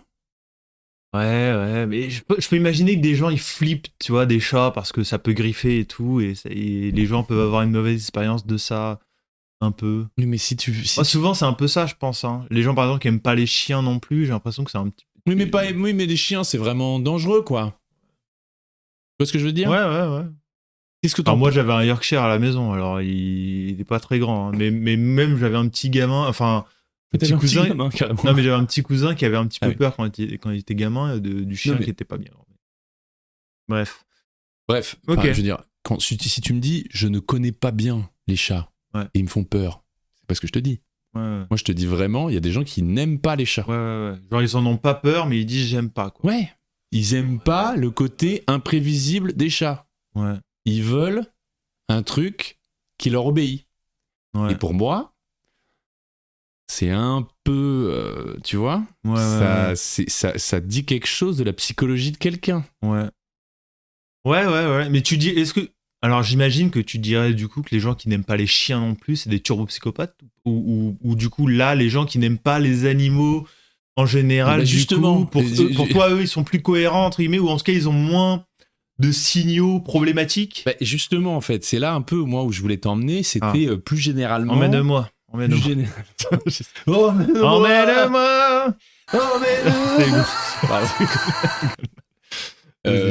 mais plus généralement, j'aimerais te poser un peu la question sur toi, ton positionnement sur les animaux de compagnie en général, en fait. Parce qu'il y en a, c'est divers et variés, et je trouve que chaque animal de compagnie dit aussi un peu quelque chose sur ce qu'on est, en tout cas. Ou en tout cas, il y a des animaux de compagnie qui sont plus ou moins intéressants. Et moi, j'aime tous les animaux. Moi. Toi, t'aimes tous les animaux. Genre vraiment, mais je le fais pas, mais si jamais il y avait alors les chats, déjà, je pense que tu m'as déjà vu essayer de caresser des chats dans la rue, peut-être, non? Je sais pas, mais... Des chattes, oui, mais... Et voilà, toute cette tech était en fait un piège. Tout ça pour arriver à ça. Vous avez vu un petit peu comment c'était T'es rondement tombé dans mené. mon piège. C'était mon piège depuis le début. Bref, ouais, moi je suis le genre de personne qui va essayer, voilà, dans la rue, n'importe quel animal. S'il y a un chien, quelqu'un avec un chien qui passe, je le caresse pas parce que par respect pour la personne, tu vois, mais si je pouvais, je le ferais à chaque fois que j'en vois un, je suis trop content. Ouais. J'aime trop ça. Ah oui, t'es ce genre de truc, t'es ce genre de gars un peu chelou dès qu'ils voient un chien. Ah ouais, non mais moi je suis en mode oh là là et tout, j'ai envie de jouer avec et tout, je suis trop... Est-ce que t'as eu un chien ? J'ai eu un chien et j'ai eu des chats. Ouais. Et t'as eu des chats. Tes parents ont toujours un chat ? Ouais, il y a toujours un chat là. Le dernier chien, il est parti il y a 2 ans, je crois, maintenant. Dernier chien ? Ouais. Et donc il y avait un chien et un chat ? Ouais. Ensemble. Ouais. Ils s'entendaient bien ? Non. J'adore. Non. Ok. Parce que c'était un Yorkshire et c'était un chat à côté. Le chat était limite plus gros que presque. Ah, presque. j'adore. Pas de J'adore. beaucoup, mais... Parce qu'attention, je dis pas que les chats sont des bonnes personnes. Je trouve qu'il y a pas mal de chats qui sont vraiment des enculés, quoi. Et par contre, le chien essayait peut-être un petit peu de jouer ou quoi, mais le chat, t'es personne, toi. T'es personne. Mais non, mais c'est ça. C'est genre vraiment...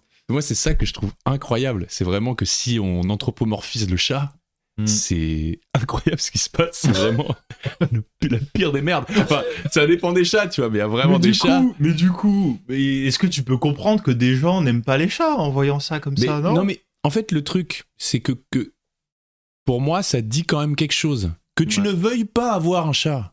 Ça, je comprends. Mais il y a plein d'animaux que je ne veux pas avoir. C'est pas que je les aime pas. Mais c'est d'activement... Voilà, moi je trouve ça, par exemple, les gens qui ont des reptiles.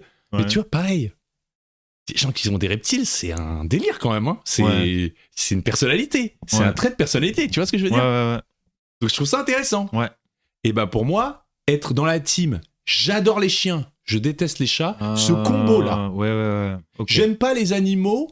Ça, c'est une autre take. Je pense que j'aime pas les animaux en général. C'est une autre maladie psychiatrique. Attention, c'est un peu. Ça peut être. Soit c'est vraiment quelqu'un qui a pas étudié la question, qui a jamais eu d'animaux et du coup qui est un peu là en rejet, en bloc.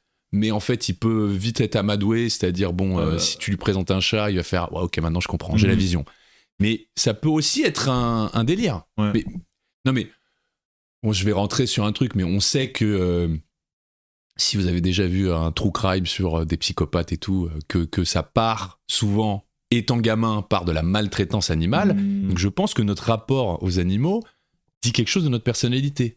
Et donc du coup, je pense que le rejet pur et simple du seul animal qui remet en cause le statut dominant de l'homme à l'intérieur de la maison, ça veut dire quelque chose.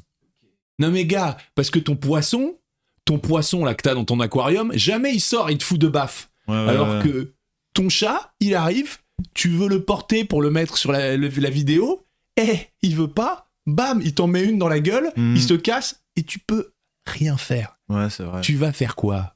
Parce que la punition, ça sert à rien. Ça sert à rien. Tu vois ce que je veux dire ? Il apprend rien. Et moi, c'était drôle parce que j'avais vu, du coup, à un moment, je regardais un making-of, je crois, des dresseurs pour animaux. Et il y en a, et c'était, du coup, il disait, en fait, les chiens, on commence à les dresser, et en fait, très très vite, on a presque plus besoin de leur donner la récompense. Parce que les chiens, ils font ça par amour. Ils sont vraiment fans du dresseur, et du coup... il a l'air trop content là. Voilà, il est au top, je suis au top, j'adore, j'ai bien fait ou pas ? Tu vois, c'est vraiment ça. Et il disait, par contre, les chats, en général, c'est toujours, il faut la carotte. Jamais. Déjà, c'est assez dur de leur faire des trucs complexes parce que ADHD, tu vois, genre vraiment, oh là là, oh, attends une lumière, tu vois. Et en plus, c'est vraiment, s'il n'y a pas la carotte à la fin, moi je le fais pas, tu vois. Donc les chats, c'est, tu vois, les chiens, c'est des gars qui sont asservis. Des gens qui, c'est Laurent Alexandre, il est fan de chiens, tu vois. Alors que un chat, c'est le vieux syndicaliste dans la salle de pause. Vous voulez qu'on fasse ça ? Il y a une augmentation ou pas ? Je sais pas si on va le faire. Je sais pas. On va discuter. On va discuter sérieusement. Et s'il y a pas ce qu'il faut à la fin, vous le saurez. Vous le saurez. Vous le saurez parce que vous allez le sentir passer. Moi, je vous le dis. Hein. Et moi, je dois y aller d'ailleurs. Je sais, la réunion, ça devait durer, mais là, j'ai autre chose à faire. Sinon, mais vraiment. Ouais. Donc, mais moi, c'est un truc que j'aime. Moi, il y a un truc que j'aime avec les chats, c'est vraiment Justement, moi je trouve que c'est peut-être ils sont plus humains que les chiens en fait, dans le sens où bah tu sais, ça va être justement un côté genre ah bah j'ai envie de te caresser, ah tu veux pas, bon bah ok. Et parfois ils vont venir alors que toi t'es en train de faire autre chose et eux parfois ça va être en mode ouais, bon bah, moi c'est mon tour, je veux mon câlin ou quoi. Bah oui. Et je trouve que ouais, ce rapport-là, il est marrant et je l'aime bien, tu vois. Et ce côté du tu me fais chier, je te fais chier, tu vois. Il y a un côté ouais, interaction un peu plus humaine entre guillemets qu'avec les chiens. Alors que les chiens, ouais, moi j'adore les chiens aussi. Hein, mais moi les j'aime chiens, bien les c'est un chiens peu aussi. plus. Mais je trouve ils te mettent la pression quoi. Ils te regardent là amoureusement. Oh, calma. Mais après, je ne suis qu'un homme. Est-ce que c'est pas une tech de team chat là quand même. Mais alors, toi t'es team chat. On va pas se mentir. Team chat. J'ai eu que des chats. Je n'ai jamais eu de chien. Ah t'as jamais. Ok. Donc, mais je voudrais potentiellement avoir un chien plus tard. Ouais. Mais clairement, si je devais choisir une team, je suis team chat. Mais si tu veux, moi, ce qui m'embête, c'est vraiment les team chiens hardcore, quoi. Parce que moi, je suis team chat, mais je suis rien contre la team chien. A priori, t'es un peu un patriote des chats, en fait. Non, mais bon, en gros, moi, mon rêve, ce serait d'avoir un chien et genre 2 chats, et ils s'entendent bien. C'est vraiment, tu sais, d'avoir ces familles Instagram d'animaux, là, où ils dorment ensemble et tout. Ah, vas-y, moi, ça me touche, tu vois. C'est pour ça, les vidéos de chiens, moi, j'adore, tu vois. Mais c'est vrai que, à choisir, si j'en avais qu'un, ce serait un chat, et j'aimerais quand même bien avoir un chien qui fait un peu sa vie, d'où le fait qu'il ait peut-être des chats avec lui pour interagir avec lui, parce que pour moi, avoir le chien à côté de toi qui te regarde en permanence en mode maître. Non, mais après, vous voulez quelque chose. Les chiens sont. Après, en vrai, bon, j'imagine, tu sais que t'exagères, mais les chiens sont pas non plus tout le temps comme ça, tu vois. Mais lancez-moi quelque chose, j'irai le chercher. Mais c'est vrai que ouais, quand tu te lèves, d'un coup, ils vont se lever, ils vont te suivre un peu, quoi. Mais même si ça, les chats le font un peu. Mais les chats, ils le font, mais tu sais, ils l'admettent pas, quoi. Bon, il se trouve qu'on est dans la même pièce ensemble, mais c'est vraiment... c'est vraiment hasard. Mais hasard de dingue. Les chats, c'est ça, il y a aussi un côté, tu vois, où bien sûr qu'ils te sont attachés, parce que je crois que ça a été prouvé que les chats sont quand même très attachés à leur maître, tu vois, et moi je l'ai bien vu, ma sœur et son chat, c'est quelque chose, tu vois. Ouais. Mais c'est vrai qu'ils le font d'une manière marrante, quoi. Enfin, je trouve que c'est plus drôle, ouais, un chat c'est plus drôle qu'un chien. Ouais. Et après, du coup, moi là où je voulais t'emmener, c'est...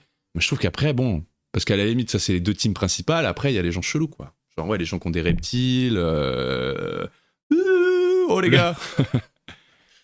Attends, t'aimes pas les reptiles? Les fous furieux qui ont des poissons rouges dans des mini bocals, là. Oh! Wow! Calmez-vous, les gars. Non, mais parce que peut-être vous étiez pas au courant. Mais en non, fait, mais genre un serpent, par exemple, genre tu trouves ça bizarre? Non, je trouve pas ça bizarre. Peut-être que tu vois pas l'intérêt. Non, je trouve pas un ça peu. bizarre, en vrai, je comprends. Mais je comprends pas trop l'intérêt, ouais. En fait, il y a plein d'animaux.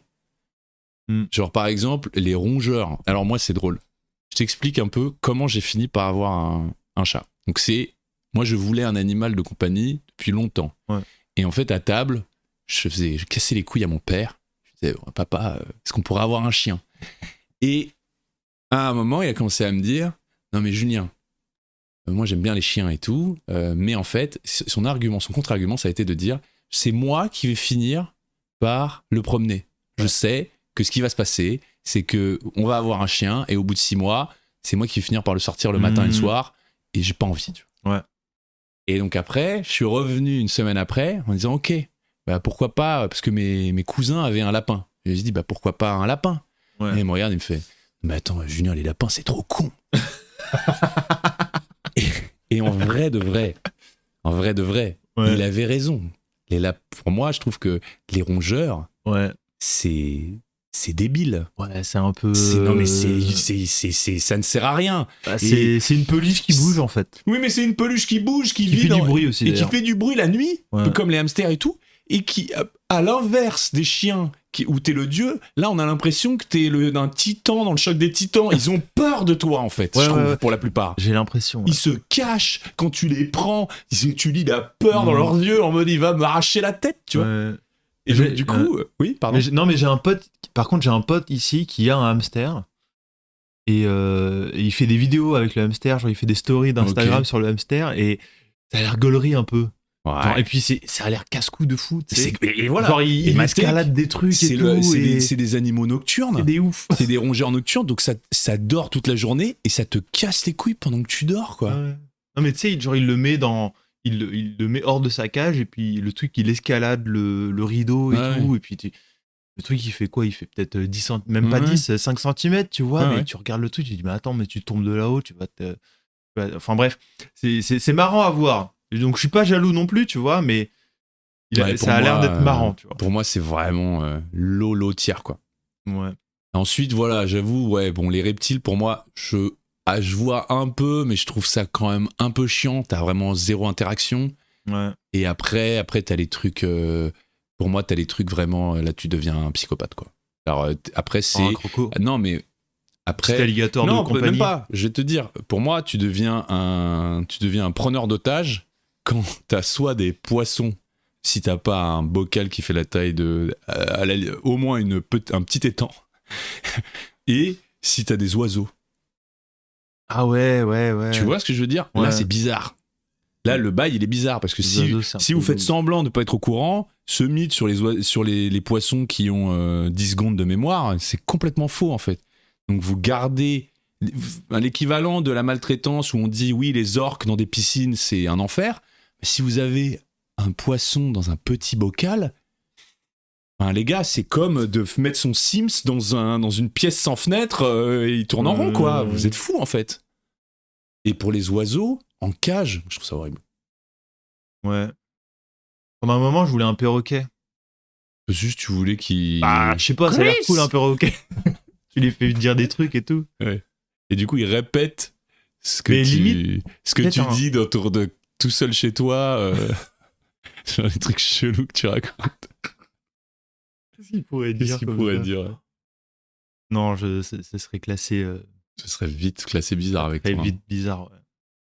Donc voilà. Moi, je pense que les animaux, en général, en disent beaucoup sur soi, quoi. Je vois. Je suis d'accord. T'as quelque chose? Il y a des animaux que tu trouves bizarres ou à avoir? Ouais, je sais pas. Genre, mais tu vois, par exemple, tous les gens, les gens qui ont des reptiles, il y a une DA un peu, en général. Ouais, bien sûr. Ouais, en général, ils ont un look et tout. Ceux qui sont fans de serpents, tu vois. Ouais. C'est rarement genre, ah ouais, tu fais, ah ouais, ça va plutôt bien avec l'idée que j'avais de toi, quoi. Ouais, moi, genre les fans de chiens. Ouais. Gros chiens, tu vois. Pareil, il y a une DA un peu, non? Souvent des hommes. Un peu, ouais. Souvent des hommes qui font de la muscu. Ouais. Tu vois? Ouais. Non, mais sans blague, tu vois, les gens qui ont des chiens qui dressent et tout, qui leur mettent des colliers électriques tu peux dire, et clairement, tu peux dire, tu peux interpréter un peu la façon dont... Quel genre de personne... Limite, enfin, tu sais, t'as ce truc du... la personne ressemble à son maître. Exactement. Enfin, le chien ressemble à son maître, un truc comme ça, un peu. Il faut, t'as un petit truc comme ça. Clairement, il y a plusieurs types de chiens, tu vois. Si t'as un chien de chasse ou un truc énorme, en général, bon, tu tombes quand même sur un mec qui a entre 30 et 40 ans, qui a souvent le crâne rasé, et bon, on va pas partir sur ses idées politiques, mais bon, je pense pas que ça vote Poutou, quoi. Ouais. Et ça m'étonnerait qu'il y a rarement un gars qui a ça, plus un chihuahua, tu vois. Genre un chihuahua, c'est quand même souvent un certain type de femme qui a ça, quoi. Ouais, bien sûr. Donc bon, il y a tout un lore. Ouais. Non mais ok, de là, mais le truc psychopathe, ouais. Au moins, red flag pour moi. Au moins red flag, ouais. Pour moi, c'est un peu toxique, genre, ma fille, plus tard, elle me présente son copain et il dit, moi, j'élève des bulldogs français, là, ou des chiens de garde, là, tu vois, genre des bergers allemands. Ah, vous avez un chat? Non, je déteste les chats. Vraiment, ne touche pas, toi, tu vois, genre... t'es pas attendri 2 secondes par le chat et tout, tu prends pas une voix bizarre au moment où tu vois le chat, genre... Lui, il est pas déconstruit, lui. Ouais. Ouais, je suis d'accord. Je crois que j'ai un pote, au moins un pote qui est dans cette catégorie. Tu vois? je lui en parlerai. Psychopathe, va. Dans un premier temps, ça m'a fait sourire. Et je vais vous dire la vérité, dans un deuxième temps, je n'ai pas souri. Dire. On peut plus rien dire. Ah non, pardon. Non, Non, c'est un nouveau jour. C'est un nouveau jour pour nous, Julien, mais c'est toujours le même épisode. Ah, t'as décidé de vendre la mèche direct cette fois. Bah oui, mais attends, tu dis dire au début. Dire. Oui. Donc voilà, Julien pensait que c'était le même générique. Enfin, que c'était le générique du début.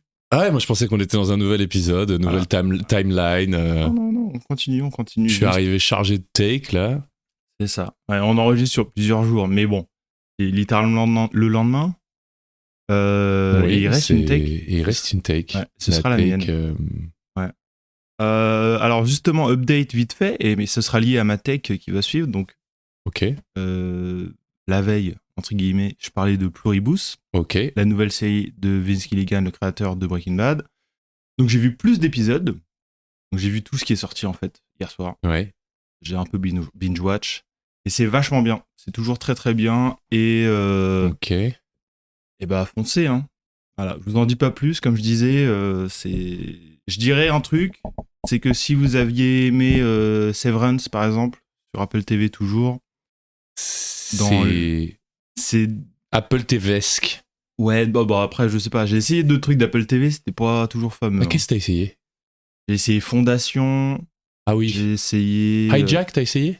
Non, j'ai pas essayé ça. Hijack, ça se binge-watch. C'est pas incroyable, c'est pas mal. Moi, j'ai un faible pour Idriss Elba. Ah. C'est vrai. Non, mais c'est une dinguerie, frérot.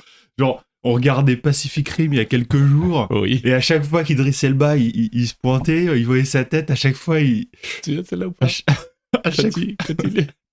À chaque fois, il était tellement heureux à chaque fois. Genre, Mais mec, c'est franchement un des acteurs les plus stylés d'Hollywood. Ouais, mais c'est un des gars qui fait les pires choix de carrière d'Hollywood aussi. Hein, ah oui, pense. Alors ça c'est vrai. Où il a pas les adresses, où il a. Mais je pense que c'est. Où il a couché avec la femme du producteur de je sais pas d'où, mais je trouve qu'il fait pas des films des bons choix, quoi. Non, il a pas. Bah non, presque j'ai pas de très bons films de lui en tête, mais tu vois, ça aurait fait un super James Bond selon moi, par exemple. Ah ouais. Ça aurait été un choix un peu couillu, tu vois. Et ils vont partir sur Tom Holland là. Et c'est peut-être son agent qui est pas bon, hein, tu vois. Ouais. Un truc comme ça, je sais pas. Ouais. Après, je sais pas si c'est un. Ouais. Mm-hmm. Non, mais je sais pas qu'est-ce qui peut jouer en range d'acteur. Il est très charismatique, quoi. Mais je n'irai pas jusqu'à dire que c'est un grand acteur de sa génération. Juste, j'ai beaucoup d'affection pour le gars, quoi. Tu sais, on a ces acteurs, on les aime bien, on sait pas trop pourquoi. Mais tu sais, pour les acteurs, moi, je trouve que souvent, il y a un côté, comment dire. Parfois, moi, je pense que ma tech un petit peu, c'est, bon, on va dire une sous-tech, petite parenthèse, mini-tech rapide. Moi, je pense que la plupart des acteurs et actrices sont bons.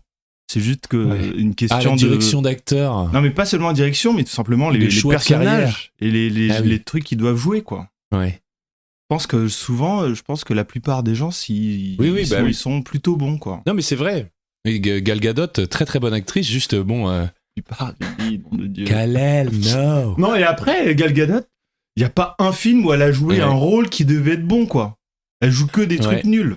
Alors, et moi, contre-take à ça, pour moi, et ça on en avait déjà parlé, oui c'est ça, tous les acteurs sont nuls à part les Français. Non, je déconne. Non, ce que je voulais dire, c'est pour moi, tu vois qu'un acteur est bon justement quand il surnage dans un rôle un peu naze. Et je te donnais l'exemple. Moi, l'exemple que j'ai, c'est Scarlett Johansson.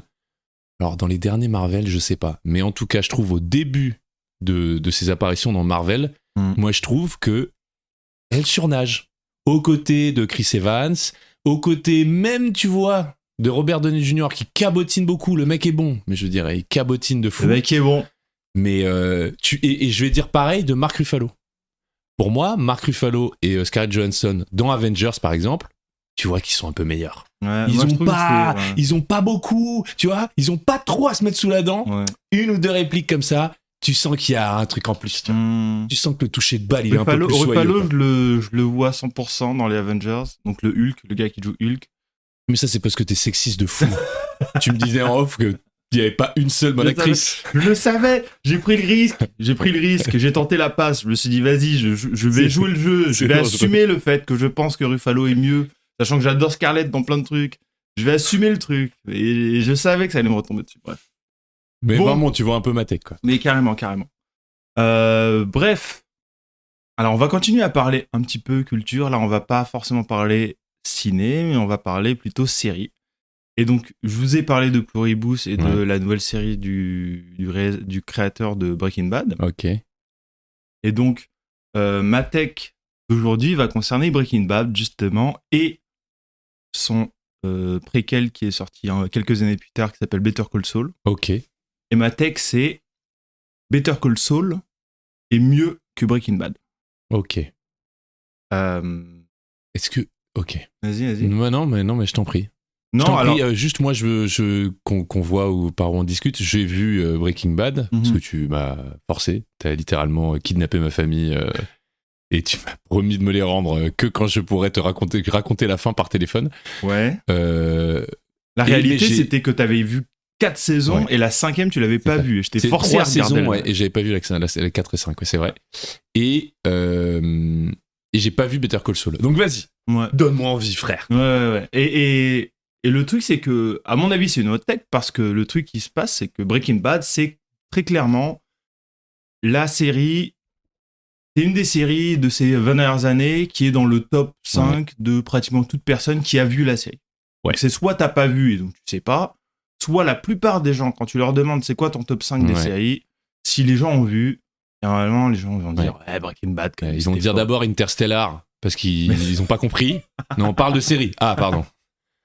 Et ensuite, oui. Ouais, et Breaking Bad, ça a vraiment marqué énormément de monde, moi compris, et je me suis pris une claque. Alors rapidement, Breaking Bad, donc c'est une série qui est sortie fin année 2000, et qui s'est terminée début 2010, en gros, en 2012 ou 13, je sais plus. Ouais. Qui raconte l'histoire de Walter White, un prof de physique-chimie, aux États-Unis, qui est diagnostiqué d'un cancer et qui se retrouve à devoir, enfin il décide de vendre de la drogue. Oui, d'accord. Bah, non, il peut se payer. Non, parce que c'est beauté du système américain. Il a besoin d'argent. Voilà, il a besoin d'argent. Et puis, je sais plus à quel stade il est son cancer, mais c'est assez avancé. Et il sent qu'il va falloir qu'il va avoir besoin d'argent pour son traitement et potentiellement pour sa famille. Et le gars décide de faire de la drogue, parce que c'est un chimiste et il fait la meilleure drogue de la planète. Et en gros, ça commence comme ça, et ça raconte en fait son engrenage jusqu'à devenir un peu un baron important de... En tout cas, de mèche avec des gens pas bien du tout, quoi. Exactement. Et voilà, et c'est une sorte d'engrenage qui s'enclenche et tout. Et donc voilà, grosse série. Évidemment, je la recommande à tout le monde. Et il y a... ça a un peu marqué un tournant. Enfin, ça a marqué l'arrivée de la respectabilité des séries. Je trouve que c'est une série qui lance quand même un truc où des grands acteurs se mettent à faire des séries. Est-ce que sans Breaking Bad, il y a True Detective, ce genre de choses, tu vois ce que je veux dire ? Il y a en fait, et justement, le fait de parler pas que Breaking Bad, mais... On va parler de Breaking Bad et de Better Call Saul, et il y a un truc comme ça de des étapes, simplement de l'histoire des séries, et bon, Breaking Bad, c'est peut-être une série qui a commencé, on va dire, un nouvel arc, un nouvel âge d'or, pardon, peut-être pour les séries, à partir du début des années 2010, mais avant ça, t'avais quand même aussi une liste de séries qui étaient cultes, que ce soit Sur Écoute, Oz, Six Feet Under, des choses comme ça, ou même Urgence, par exemple. Ça, c'est clair, il y a toujours eu des séries cultes, mais pour moi, ça passe, il y a un palier où j'ai l'impression qu'il y a une respectabilité vis-à-vis du cinéma, où, tu vois, il y a des grands acteurs qui, après ça, vont aller chercher un peu de la reconnaissance à la télé dans les séries. Je pense qu'il y a Mad Men et il y a un Breaking Bad qui lance un peu ce truc de ah ouais, c'est quand même cool, quoi. Ouais, je suis d'accord. Et justement, et pour moi, Better Call Saul arrive un petit peu dans une sorte de troisième vague des séries. Et je vais essayer d'expliquer pourquoi, et du coup, pourquoi, pour moi, ça devient mieux que Breaking Bad. Ok. Donc Breaking Bad, j'ai raconté. Vous regardez sur IMDb, donc les trucs de notation, ça est une série très bien reçue, tout le monde adore ça, etc. Et donc après, quelques années plus tard, alors peut-être que Better Call Saul, ça raconte quoi ? C'est un préquel en fait de l'histoire de Breaking Bad qui fait un focus sur... C'est un spin-off préquel ? Ouais. Et qui fait un focus sur un des personnages secondaires de la série Breaking Bad, qui est Saul Goodman, qui est en fait l'avocat véreux, Ouais. mafieux du personnage principal de Breaking Bad, donc de Walter White. Et donc en fait, on va dire dans Breaking Bad, il a vraiment un rôle secondaire où on le voit un petit peu parfois, où voilà, il a un petit peu son Ouais. personnage et tout. Il est pas très creusé, on connaît pas trop son background, on sait pas trop pourquoi il fait ça, Ouais. qui il est vraiment, mais on sait, voilà, mais il est un peu drôle quoi. Il a un peu de la tchatch. Oui, oui, oui. C'est vraiment l'avocat. Il a un rôle, c'est un personnage secondaire important quand même. Oui, quand même. Voilà, genre c'est, Il leur, il fait en gros, on dit pas peut-être ce qu'il fait. Non, mais il leur permet de money, ouais, de blanchir tout leur ça. argent. Il sert à leur choper des téléphones à la con, ou de Ouais. devoir s'enfuir je sais pas où s'il y a besoin. Bref, il a tout. C'est Huggy les bons tuyaux, il connaît tous les trucs de la mafia. C'est vraiment quoi. ça en plus. Ouais. C'est vraiment ça. Et du coup, l'histoire de Better Call Saul, c'est le préquel de tout ça. C'est un des trucs que je trouve qui est intéressant avec Better Call Saul comparé à Breaking Bad, c'est que là, pour le coup, vu que c'est un préquel et que ça vient après le succès de Breaking Bad, en fait, l'histoire de Better Call Saul, on connaît la fin, en fait. On sait où on va. Et ça, c'est un truc important, par exemple, avec Breaking Bad, c'est qu'il faut savoir que Breaking Bad, c'est 5 saisons. La 5e saison est exceptionnelle, à mon avis. Ouais. C'est vraiment, pour moi, je pense que c'est la meilleure saison d'une série de tous les temps, je pense. Ok. Franchement, je trouve que la 5e saison est vraiment exceptionnelle. Et le truc qui est marrant à se dire, c'est que entre la saison 4 et la saison 5, Ouais. les scénaristes, ils savent pas ce qu'ils vont faire. Il faut savoir qu'en gros, ils se disent, donc fin de saison 4, bon alors les gars, on a le groupe de nazis là, à la fin de la saison 4, il se passe ce qu'on sait Ouais. avec un des personnages importants. Qu'est-ce qu'on fait ? Ouais, où est-ce qu'on va, quoi? Et les gars ont réussi à prendre un truc pareil quand même. Et ça, c'est un truc quand même qu'on a Et avec. puis souvent, c'est est-ce qu'on termine pas? Est-ce qu'on a été. Ouais. Parce que il faut souvent quand même laisser un peu des portes pour une potentielle saison d'après. Ça peut être ça. Pas et toujours de leur ressort. Exactement. Et puis il y a une question de financement, genre la question de attends, on a combien d'argent, donc qu'est-ce qu'on peut se permettre et combien d'épisodes on peut se permettre de faire, quoi. Et donc, c'est quand même un tour de force qu'ils ont réussi à faire sur Breaking Bad, sur le fait que, bon, bah, les gars, ils ont réussi à créer un truc et à sortir une saison pareille.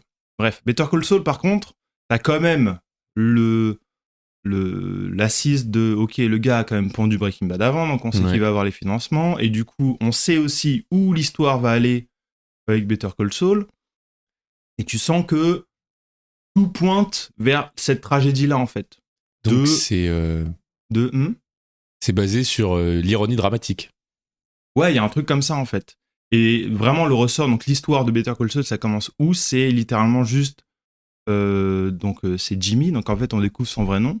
Ok. C'est pas Saul Goodman, parce que Saul Goodman c'est un nom qu'il a créé plus tard. Ah, pour faire le... En tant que avocat. Parce que Saul Goodman c'est genre vraiment It's All Goodman, tu vois, donc tout va bien mon ref. Donc en fait, son vrai nom au départ, c'est Jimmy. Ah oui, c'est vrai, putain, oui, c'est ça, j'avais jamais fait le... Ouais, et du coup, son vrai nom, c'est Jimmy McGill. Et son histoire, c'est... Donc Jimmy McGill, c'est un avocat, vraiment, mais du premier niveau. Okay. Vraiment, c'est le gars qui est commis d'office sur des cas dont il veut vraiment pas. Il a du mal à payer ses factures, etc. Et c'est vraiment, il commence au tout début. Et le truc, c'est que son grand frère, par contre, c'est un des meilleurs avocats des États-Unis. Il a la plus grosse boîte, une des plus grosses boîtes d'avocats. On n'en entend pas du tout parler dans Breaking Bad. Et c'est ça le truc en fait qui est intéressant avec dès le début de Better Call Saul, c'est que il y a tout un entourage autour de lui, plein de personnages, et tu te demandes, et on n'entend pas parler de ces gens-là dans Breaking Bad. Et du coup, tu te dis, il va se passer des trucs avec ces gens-là. Comment il va se placer ses pions. Exactement. C'est marrant. Parce que justement, il n'est pas encore dans ce milieu-là de la mafia. Il est loin de tout ça. Hein. Il est très très loin de tout ça. Ah, ok. Et toutes les saisons qui vont se suivre, elles vont expliquer comment il devient justement quelqu'un qui a l'air d'avoir aucun scrupule, pas d'amis, mafieux, bizarre, etc. Alors qu'au départ, Il est plutôt sur des bons rails, quoi. Il est pas sur des très bons rails, mais tu sens que c'est un petit gars et t'as l'impression que voilà, tu vois, dès les premiers épisodes, tu peux comprendre qu'il va prendre des mauvaises décisions. Ouais. Et ça, je trouve que c'est très fort et justement, c'est très graduel, ça monte petit à petit. Et chaque saison, justement, ça pousse un petit peu plus le bouton de « Ah, on arrive vers la mafia là. Ah, la mafia arrive là. Ok, premier épisode. Ouais. Ok, il y a le premier truc.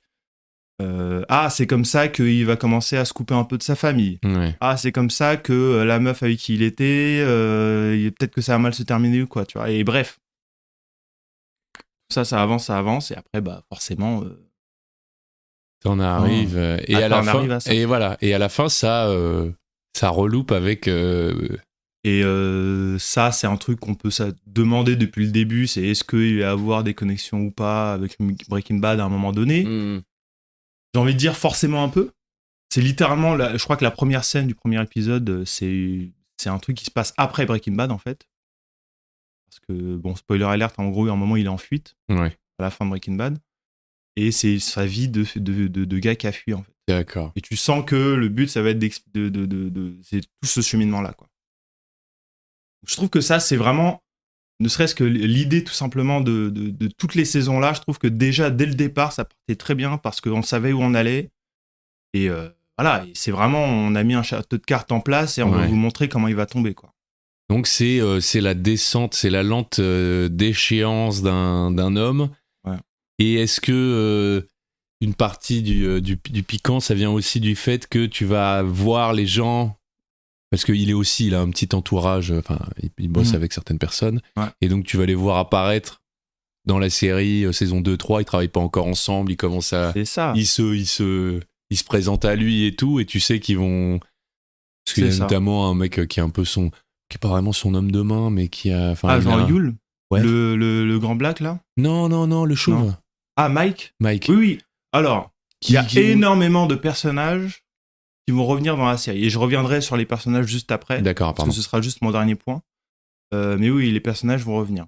Vite fait, on va parler d'un truc justement qui va parler un petit peu des séries et du cycle des séries. C'est que moi, je trouve que justement Better Call Saul arrive au milieu des années 2010, du coup, où il y a une exigence nouvelle sur la qualité des séries. Ok. Et c'est-à-dire que même si tu regardes Breaking Bad, je trouve que c'est une série qui est ultra bien réalisée. Ouais. Avec énormément d'idées de mise en scène, des acteurs qui sont au top, etc. Mais c'est pas si beau que ça. Okay. Quand tu regardes un peu la photo, alors après, c'est peut-être le but au départ, peut-être qu'ils voulaient faire un truc assez réaliste ou quoi, tu vois. Mais c'est pas que c'est moche, c'est pas moche, mais c'est loin d'être moche d'ailleurs, mais c'est moins beau que Better Call Saul. Better Call Saul, l'image, elle est nickel, la lumière est folle. Il y a encore plus d'idées de mise en scène et forcément je pense qu'ils ont eu plus d'argent encore, tu vois, donc t'as moyen de placer plus de caméras et de faire plus de mouvements de caméra bizarres, je sais pas quoi, tu vois. Je sais pas à quel point ça rentre en jeu, mais forcément si t'as plus d'argent, t'as plus de possibilités de mise en scène, tu vas avoir une grue pour faire tes plans de caméra, tu vas avoir plus d'argent pour pouvoir faire tes décors, des choses comme ça. Et je trouve que justement Better Call Saul à ce niveau-là, en termes de réalisation, de direction, on va dire artistique en général, pousse le curseur encore plus loin. Et voilà, tous les costumes sont nickel, et tous les décors sont nickel, comparé à Breaking Bad où, évidemment, encore une fois, c'était bien, mais ça allait pas aussi loin que Better Call Saul, quoi. Et je trouve que vraiment, tu compares n'importe quel épisode, tu prends n'importe quel épisode, tu les regardes un peu, la gueule qu'ils ont. Ouais, d'accord. Moi, j'ai du coup vraiment regardé 0 épisode de Better Call Saul. J'avoue que j'étais pas forcément... Moi, j'ai un peu bêtement pensé que ça allait suivre Saul Goodman après. Ce serait plus un spin-off mais ouais, ok, ça peut être intéressant. Je m'étais pas du tout renseigné sur la série. D'accord. Après, il peut y avoir un défaut, même si moi je trouve ça bien, enfin, je trouve que ça marche mieux. Il peut y avoir un défaut comparable à Breaking Bad, c'est que des gens vont penser que c'est un peu trop lent. Ça commence assez lentement. Oui. C'est-à-dire que c'est pas dès le début, forcément, c'est pas dès le début, ça y est, il y a Gus qui va tuer des gens ou quoi, tu vois. C'est que ça commence petit à petit, c'est graduel. Par contre, quand les trucs tombent, Ça tombe. C'est du sale. Quoi. Ok. Et c'est sympa à ce niveau-là. Combien d'épisodes par saison? Une dizaine? Il doit y avoir une dizaine, ouais. C'est pareil que Breaking Bad, en gros? Ouais, je pense même que la dernière saison de Breaking Bad, je crois que c'est 16. Ouais, mais c'est grosso modo à peu près pareil. C'est 10 par saison. Ok. Ça se regarde relativement... Non, pas vite, parce que c'est quand même 5 saisons. Mine de rien. Et c'est des épisodes d'1 heure, c'est ça? Ouais, à peu près. Ouais. C'est ça. Ok, jetterai un coup d'œil. Et tu vois, et petite parenthèse, on pourrait peut-être parler vite fait justement de cette exigence-là. Je trouve que par exemple, quand tu regardes les séries qui étaient vraiment populaires, les séries drôles même, tu vois, même sur les séries drôles, il y a des exigences nouvelles. Quand tu regardes qu'avant, dans notre adolescence, vingtaine, les trucs populaires, c'était Friends, How I Met Your Mother, ou des trucs comme ça, ou même Big Bang Theory, tu vois. Et c'était vraiment la sitcom. Alors qu'aujourd'hui, quand tu regardes même, imaginons, tu vois, Emily in Paris, c'est une série drôle, mais tu vois, il y a une exigence de scénario, d'essayer de raconter des histoires au long cours sur toute une saison.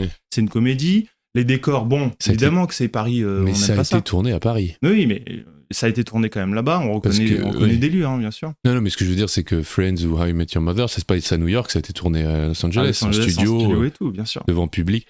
Oui, c'est vrai que même Ted Lasso, par exemple, voilà, je parle vraiment des grosses séries très connues, tu vois. Et je trouve que et c'est des séries qui ont de la gueule. En vrai. La sitcom est morte, quoi, en gros. Il y en a encore parce que aujourd'hui le modèle télé américain fonctionne quand même toujours encore beaucoup. Et la sitcom, il y en a encore. Genre Brooklyn 999. Ouais, alors 99999. Alors là, j'en ai pas en tête tout de suite, mais il doit y en avoir, je pense. J'ai pas, mais justement, en tout cas, c'est moins big. Un point, voilà, c'est que c'est moins big et que je pense que tout simplement. Quand tu exportes le truc, les gens sont presque... La série qui fonctionnait de fou et qui passait en France, et j'ai jamais compris. Série qui était encore plus big que... un peu moins big que Friends, mais plus big que How I Met Your Mother. Et... je sais pas, vas-y. Avec un acteur qui a défrayé la chronique, sur laquelle la série était basée. Fils d'un acteur connu. C'est une série qui a pas beaucoup eu de succès en France. Je sais pas. C'est Two and a Half Men. Ah oui, avec Charlie Sheen. Avec Charlie Sheen. Ah oui, c'est vrai. Mon oncle Charlie, je crois, en français. Ouais, c'est ça. Ce truc-là, ça passait sur Canal+, je sais pas si tu te souviens. Je me souviens. J'ai essayé de regarder quelques épisodes. C'est ce truc. Je crois qu'à un moment, Charlie Sheen, il gagnait 1 million ou 2 millions par épisode. C'était l'acteur de série le mieux payé. Alors que c'était une sitcom de 20 minutes par épisode. Et il était payé 2 ou 3 fois plus que les acteurs de Friends. Et le truc était tellement une poule aux œufs d'or qu'il a vraiment dû faire n'importe quoi pour se faire virer. Et je n'ai jamais compris ce qui était drôle dedans. Oh, je comprends ce qui est drôle. Après, que ce soit pas ton humour, je peux comprendre, mais tu sais, enfin... c'est un truc de punchline un peu bébête, quoi. Mais... Un peu, non, mais ouais, ok. Mais tu vois... Un peu witty, un peu quand même vite fait, bien trouvé, quoi. Tu vois, t'as peut-être plus regardé que moi, parce que moi, je trouvais ça quasi regardable. Ouais, pour moi, c'est vraiment pas tout très ce bien, qui par se contre. fait, tu vois. Ouais. Mais ouais, non, mais je vois. D'accord.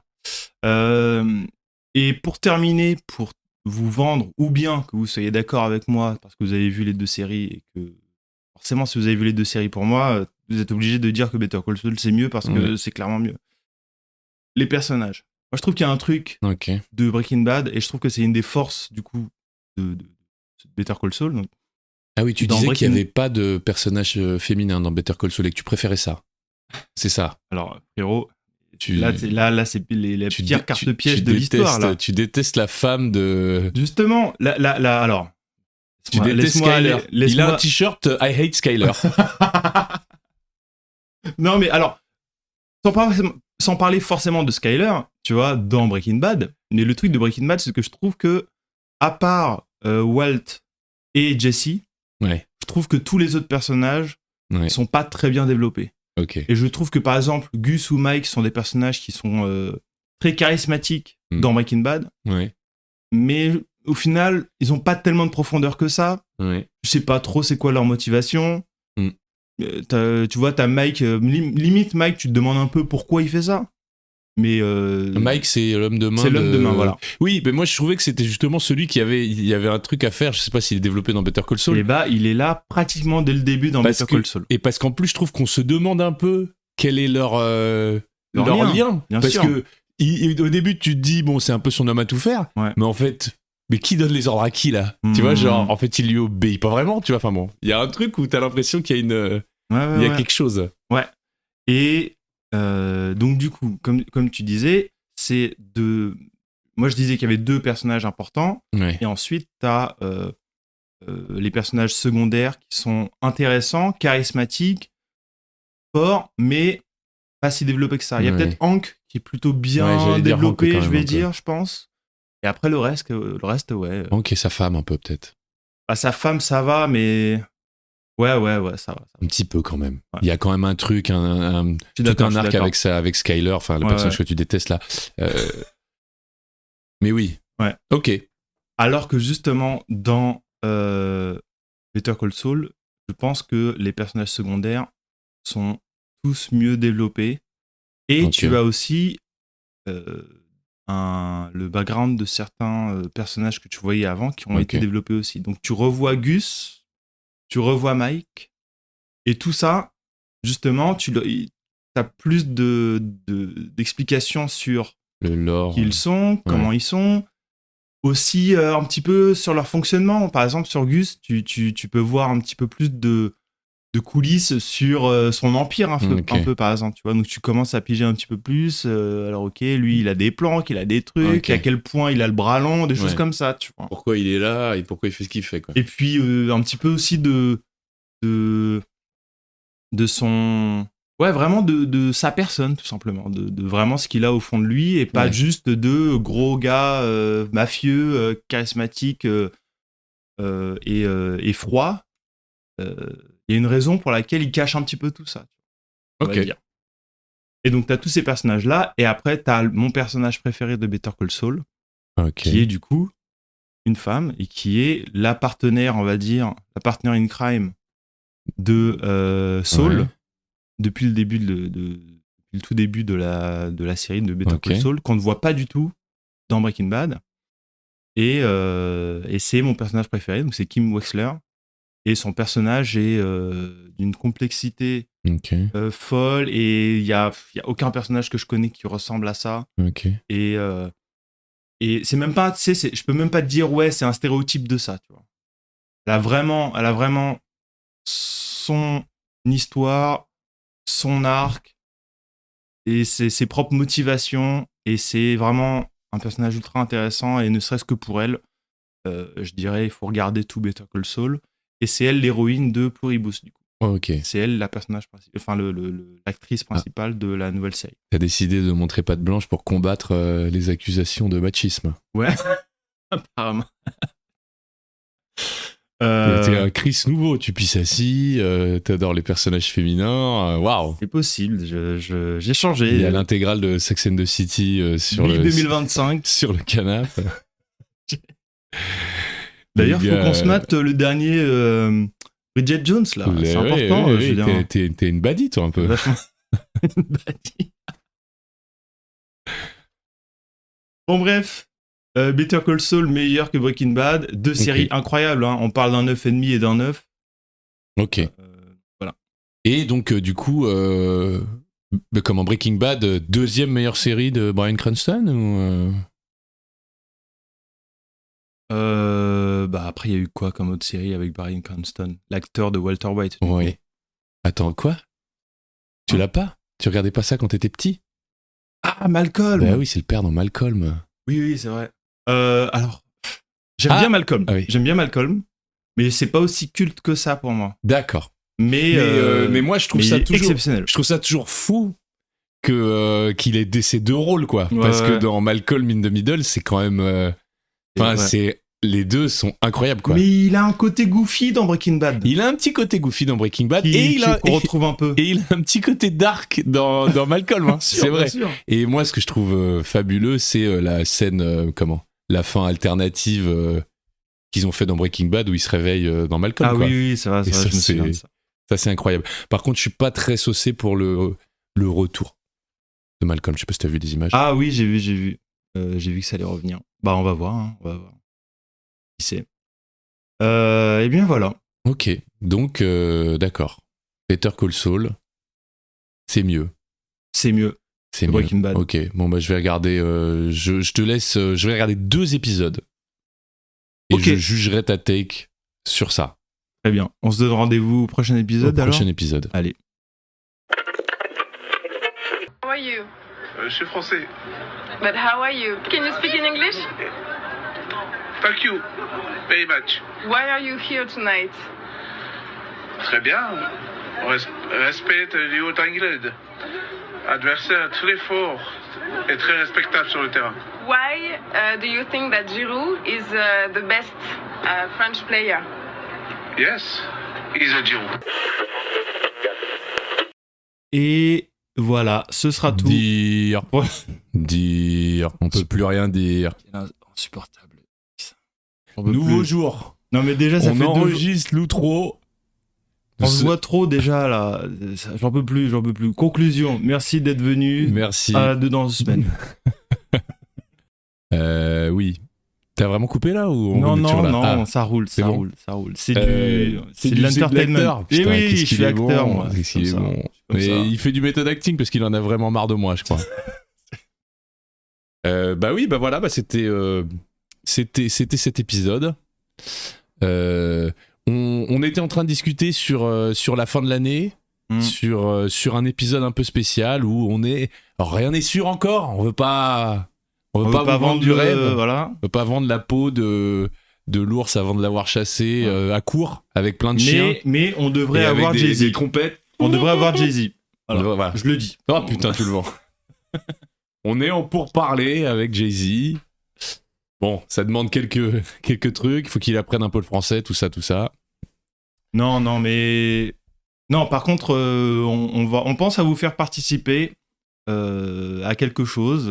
Bon, on verra exactement comment. Ce sera peut-être par des votes ou quoi, mais on pense à un truc un peu rétrospectif, peut-être. Voilà, sur un petit peu la rétro, sur les 6 premiers mois du podcast et voir les. Peut-être pas. À voir. Voilà. Mais bon, c'est encore pas tout de suite. On a encore peut-être 1 ou 2 épisodes avant que ce soit le cas. C'est ça. On réfléchit aussi à un invité. Avec un invité autre que Jay-Z. Alors, en importance quasi pareil, j'ai envie de dire. En tout cas, pour moi, au Japon, il pèse plus que Jay-Z. Hein. Vous verrez un peu le CV du gars. Ouais. C'est un délire. Hein. Je veux pas lui mettre la pression. Prodige. Bah, en plus, petit Mozart de sa profession. Parce que clairement, il a gagné un prix récemment. Et oui, c'est ça. Oui. C'est important. Lui, on peut vous le teaser parce qu'il a dit oui. Jay-Z, c'est pas encore sûr. Il est peut-être pas. Oh, t'écoutes le podcast, Jay.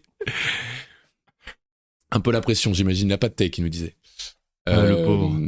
Donc voilà, ça c'est pour les prochaines semaines. Quoi d'autre Je crois que c'est tout, hein. On n'est pas obligé de. Faites attention à vous. C'est ça. Sortez couverts. Il paraît qu'il neige à Paris. Alors, c'est drôle, parce qu'il neige à Paris, nous, il fait quasi 20 degrés. Il fait 20 degrés là aujourd'hui, non? Non, mais mec, j'avais chaud dans ma veste là. Ouais, non, mais je vois le soleil qui tapait sur ma fenêtre et tout. Ouais. Venez vous installer au Japon. Arrêtez avec Paris. La grisaille. Macron. Ça, venez, là, nous on a une vraie fasciste. Ouais, c'est pas caché. Elle est dans 3 semaines, on est en guerre avec la Chine, là. Ça part en. Ouais, c'est vrai. Ça part en. C'est une des raisons. Alors, moi, je me suis posé la question. Bon, moi, je suis un peu. Donc, je vais rentrer en France un petit peu là, justement, dans 3 semaines. Et je vais rentrer 3 semaines en France.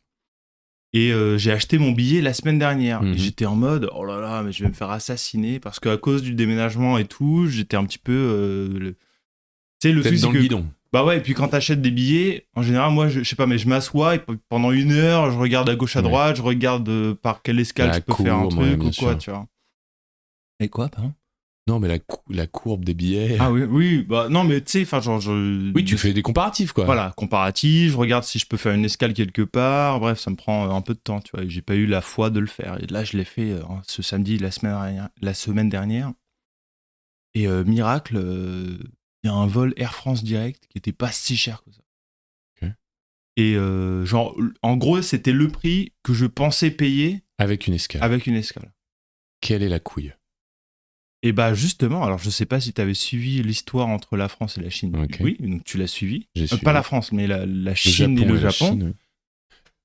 Tout petit récapitulatif. Ouais. C'est la nouvelle première ministre qui a annoncé dans une interview que si Taïwan venait à être attaqué, envahi par la Chine, le Japon serait prêt à intervenir pour défendre Taïwan, pour défendre ses intérêts. Et donc, en fait, en gros, l'invasion de Taïwan serait pour le Japon une condition de défense. Voilà. Et donc, de sortir de sa neutralité imposée. Et donc, ça fait... ça a lancé tout un truc, là. C'est ça. Et du coup, la Chine... La Chine a dit des trucs horribles, hein. La Chine a publié un tweet, ma mère m'a dit que la Chine avait publié un tweet en mode elle a sorti sa tête, on va lui couper, ou un truc dans le genre. Enfin, il y a eu un truc de décapitation... genre de l'État même. Alors, c'est le ministre des Armées ou ministre des Affaires étrangères qui a sorti une dinguerie. Mais de toute façon, franchement, sur Taïwan, sur plein de trucs, ils disent c'est pas très grave ou quoi, faites un peu ce que vous voulez. Sur presque tout, tu sais, ils sont vraiment en mode non aligné, quoi. Ouais. Mais par contre, Taïwan, c'est pour Godwin direct. Tu peux rien dire, tu peux rien faire.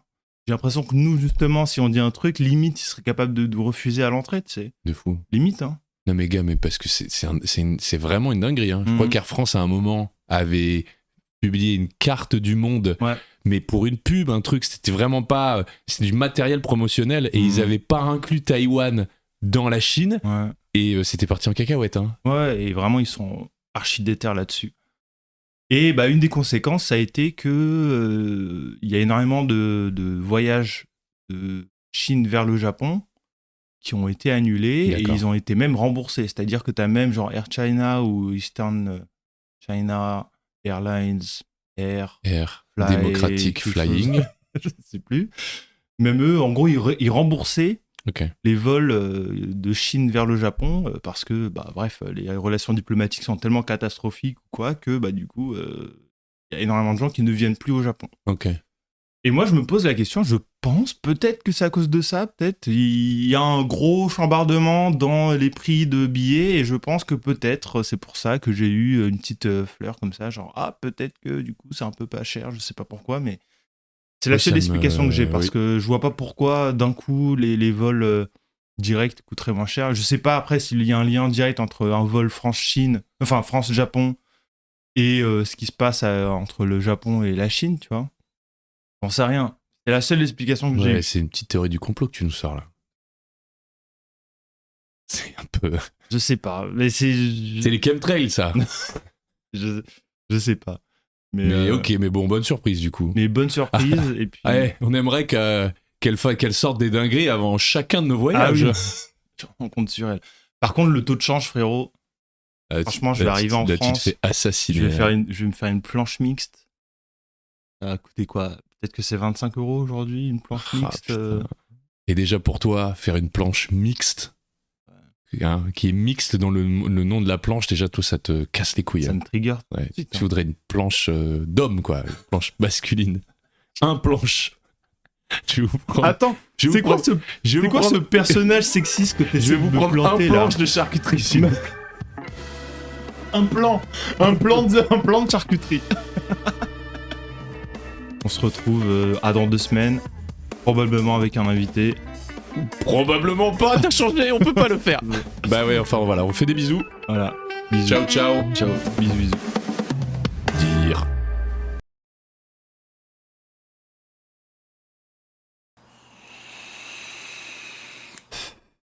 Ouais, c'est pas mal ton truc en fait. Pourquoi t'as mis de la camomille ? Ouais, non. Ouais. Ah, ça se marie mieux avec le crack que la verveine ? Ouais. Non. Ok, tu voulais revenir sur Laura Alexandre, mais Ah, tu penses que j'y suis allé un peu trop fort en l'attaquant sur le physique ? Non. Ouais.